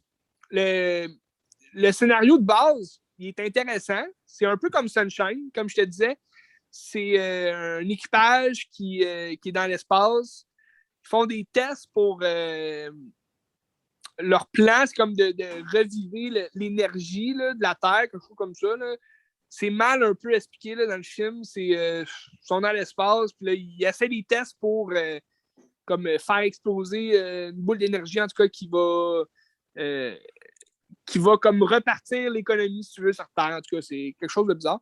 Puis, c'est pas trop, là, tu te dis, OK, fait que là, c'est comme un prequel aux deux premiers, parce que le deuxième, quand elle a pogné son accident, c'est un peu en même temps que dans le premier, quand il y a l'attaque des extraterrestres. Fait que tu te dis, OK, ça se passe en même temps. Mais là, le troisième, au début, la fille, l'actrice principale, qui est Gugu Bagaboo. Je sais pas si c'est Gugu, Gugu. Je sais pas si je dis son nom correctement. La fille. Gugu Mbatha-Raw. Ah, OK, c'est ça, je pensais. Elle, c'est... on la voit au début avec son chum dans le shop. Là, il dit il faut vraiment que tu ailles dans l'espace, faut sauver la Terre, tu es la meilleure. Pis tout. Fait qu'elle accepte. Fait que tu te dis OK, fait que c'est un prequel si tu veux. T'sais. Mais là, le nom, c'est Cloverfield Paradox. Fait que là, tu te dis OK. Là, ils font des tests, puis sur l'ordi, il y en a un dans le vaisseau qui regarde une émission de télé, puis là, ça dit ils vont, en essayant ces tests-là, ils vont tous faire en sorte qu'on va être pogné dans le multiverse, puis on va être perdu dans l'espace, puis ils vont créer quelque chose, et on l'appelle le Cloverfield Paradox. Puis tu comprends rien de ce qui se passe. Puis là, finalement, ils font un test, puis là, ça marche, puis là, ça part en vrille, là, comme ça n'a pas d'allure. La Terre, elle disparaît.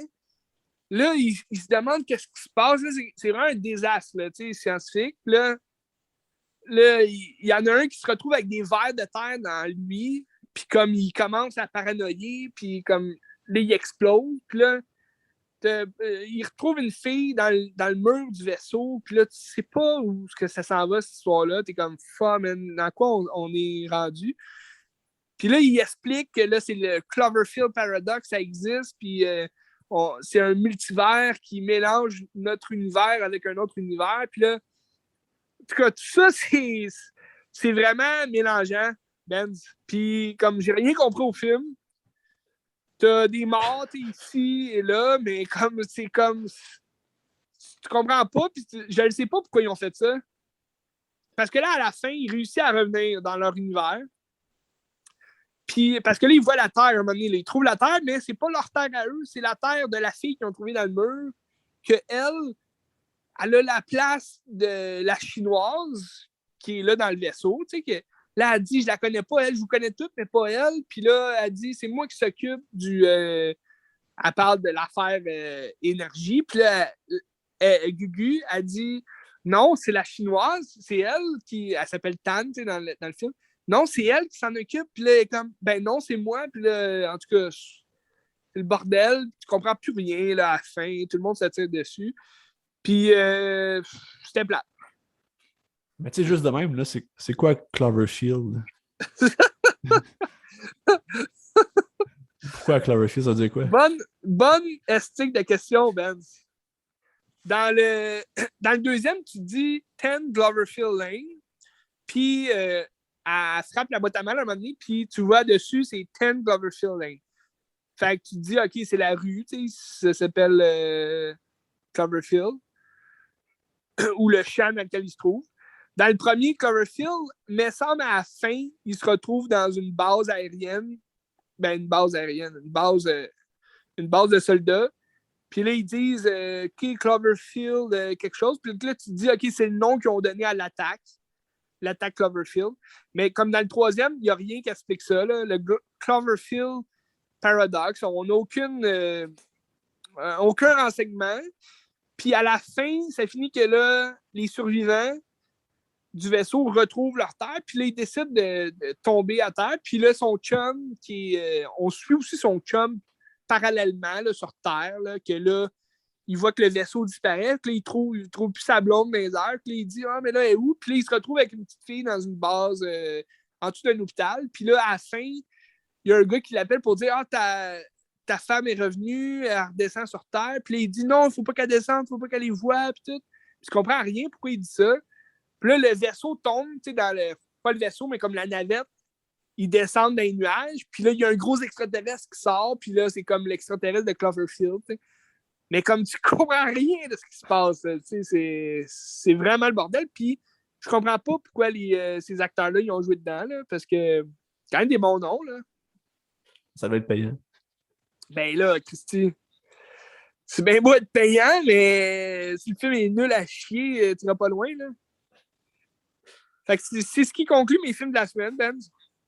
C'est excellent, moi aussi. Entre Cloverfield Paradox et Sunshine, je te dirais écoute Sunshine. Ça reste un film de Danny Boyle. Hein. C'est ça. Ben, tu sais, je trouvais en plus Cloverfield Paradox, c'était un peu. Tu sais, c'était un film de 2018, genre. Puis un an avant, c'était Life qui sortait avec Jake Gyllenhaal, Rebecca Ferguson, puis Ryan Reynolds. C'est un peu la même histoire, tu sais, dans le sens que c'est un équipage qui est dans l'espace pour aller chercher des prélèvements, tu sais, pour trouver une vie ailleurs dans l'univers. Puis là, ça ressemble un peu, tu sais, c'est basé un peu avec Alien aussi, parce qu'ils trouvent une vie, puis c'est la vie, ben, elle va toutes les tuer. Fait que c'est un peu le même genre d'Alien, tu sais. Mais c'était vraiment meilleur que Cloverfield Paradox. Tu as des bons noms, puis comme. Il y en a aussi qui disaient c'est comme un prequel à Venom. Ah ouais, ok. Ben, c'est parce que à la fin, ben, ça arrive de. Ça arrive pas de nulle part, cette théorie-là, parce que c'est dans un des previews de Life avait mis comme une image que là, les gens, ça, c'est des fous du web. C'est une image qu'on voit dans Spider-Man 3. C'est comme vraiment ressemblant comme image. Fait que là, les gens, avec le drapeau américain, fait que là, les gens ont commencé à dire aïe, aïe, c'est le prequel de Venom. Puis là, il y a Venom qui est annoncé pour sortir l'année d'après, en 2018. Fait que là, on se disait tout, OK, c'est Venom, c'est comme la petite vie qu'ils ont trouvée. C'est une espèce de vie un peu à la Venom, mais au final, le film finit que ça ressemble un peu à la matière dont est fait Venom, mais c'est pas dit clairement que c'est Venom, puis on s'en fout un peu. Là, tout ça pour dire ça, man. Ça aurait pu. Ben, ça aurait pu, parce que dans une des histoires, mais je pense c'est plus la série animée des années 90 qui ont amené ça sur le tapis. Là. Mais il y a une des histoires que c'est un astronaute qui ramène la substance là, qui est faite de Venom là, sur Terre, parce que il s'en va sur la Lune, puis la substance s'attache à l'astronaute, puis là, l'astronaute vient sur Terre, puis il amène. Mais tu sais, comme. Ça aurait pu être Jake Gyllenhaal, mais regarde. Peut-être qu'éventuellement, il va y avoir une suite, puis ça va être ça. Éventuellement, peut-être. Benz, peut-être. Tout ça pour dire que la vie est belle. Semaine prochaine, les cinémas. Il rouvre lundi, dans 2 jours. Caroline. Ouais, ben par chez nous, il rouvre juste vendredi. Mais j'ai hâte. Semaine prochaine, Benz, ça va être une semaine un peu slasher. Scream qui sort pour toi. Ouais. Oh oui, je vais me préparer. T'écoutes-tu le premier? Ouais, je pense que je t'accompagne, je vais écouter le premier. Parfait. Puis à part ça, on regarde-tu Les Misérables cette semaine ou l'autre semaine après ou une autre semaine? Je pense qu'on va le regarder la semaine d'après. Okay, c'est bon, parce que là, il faut que je me prépare. Là. C'est bon. On va se lancer dans Scream, puis je sais pas. Là, on verra. Là, OK. Ben moi, j'avais... je vais écouter Cutting Glass, que j'ai jamais vu. C'est quoi? C'est, je pense que c'est le premier film dans lequel Brad Pitt a joué. C'est un slasher. Ouais, c'est comme un tueur à l'école qui chasse des élèves. C'est un peu le même style que Scream.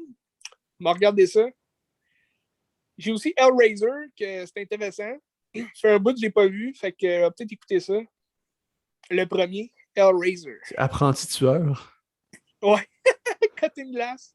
Brad Pitt, c'est qui a fait ça? Ouais. Rospo Palenberg. Je sais pas c'est qui. Intéressant. Bref, je m'aligne là-dessus, Ben. Intéressant, c'est vrai. Parler de ça. C'est lui qui a scénarisé l'Exorciste 2, ce gars-là. Oh oui, OK. Ça n'a pas passé à l'histoire. En tout cas.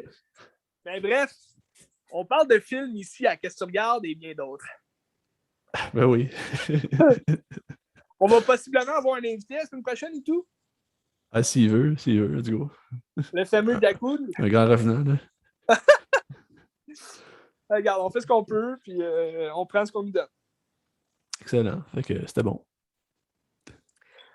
On reste à l'écoute à Question Regard.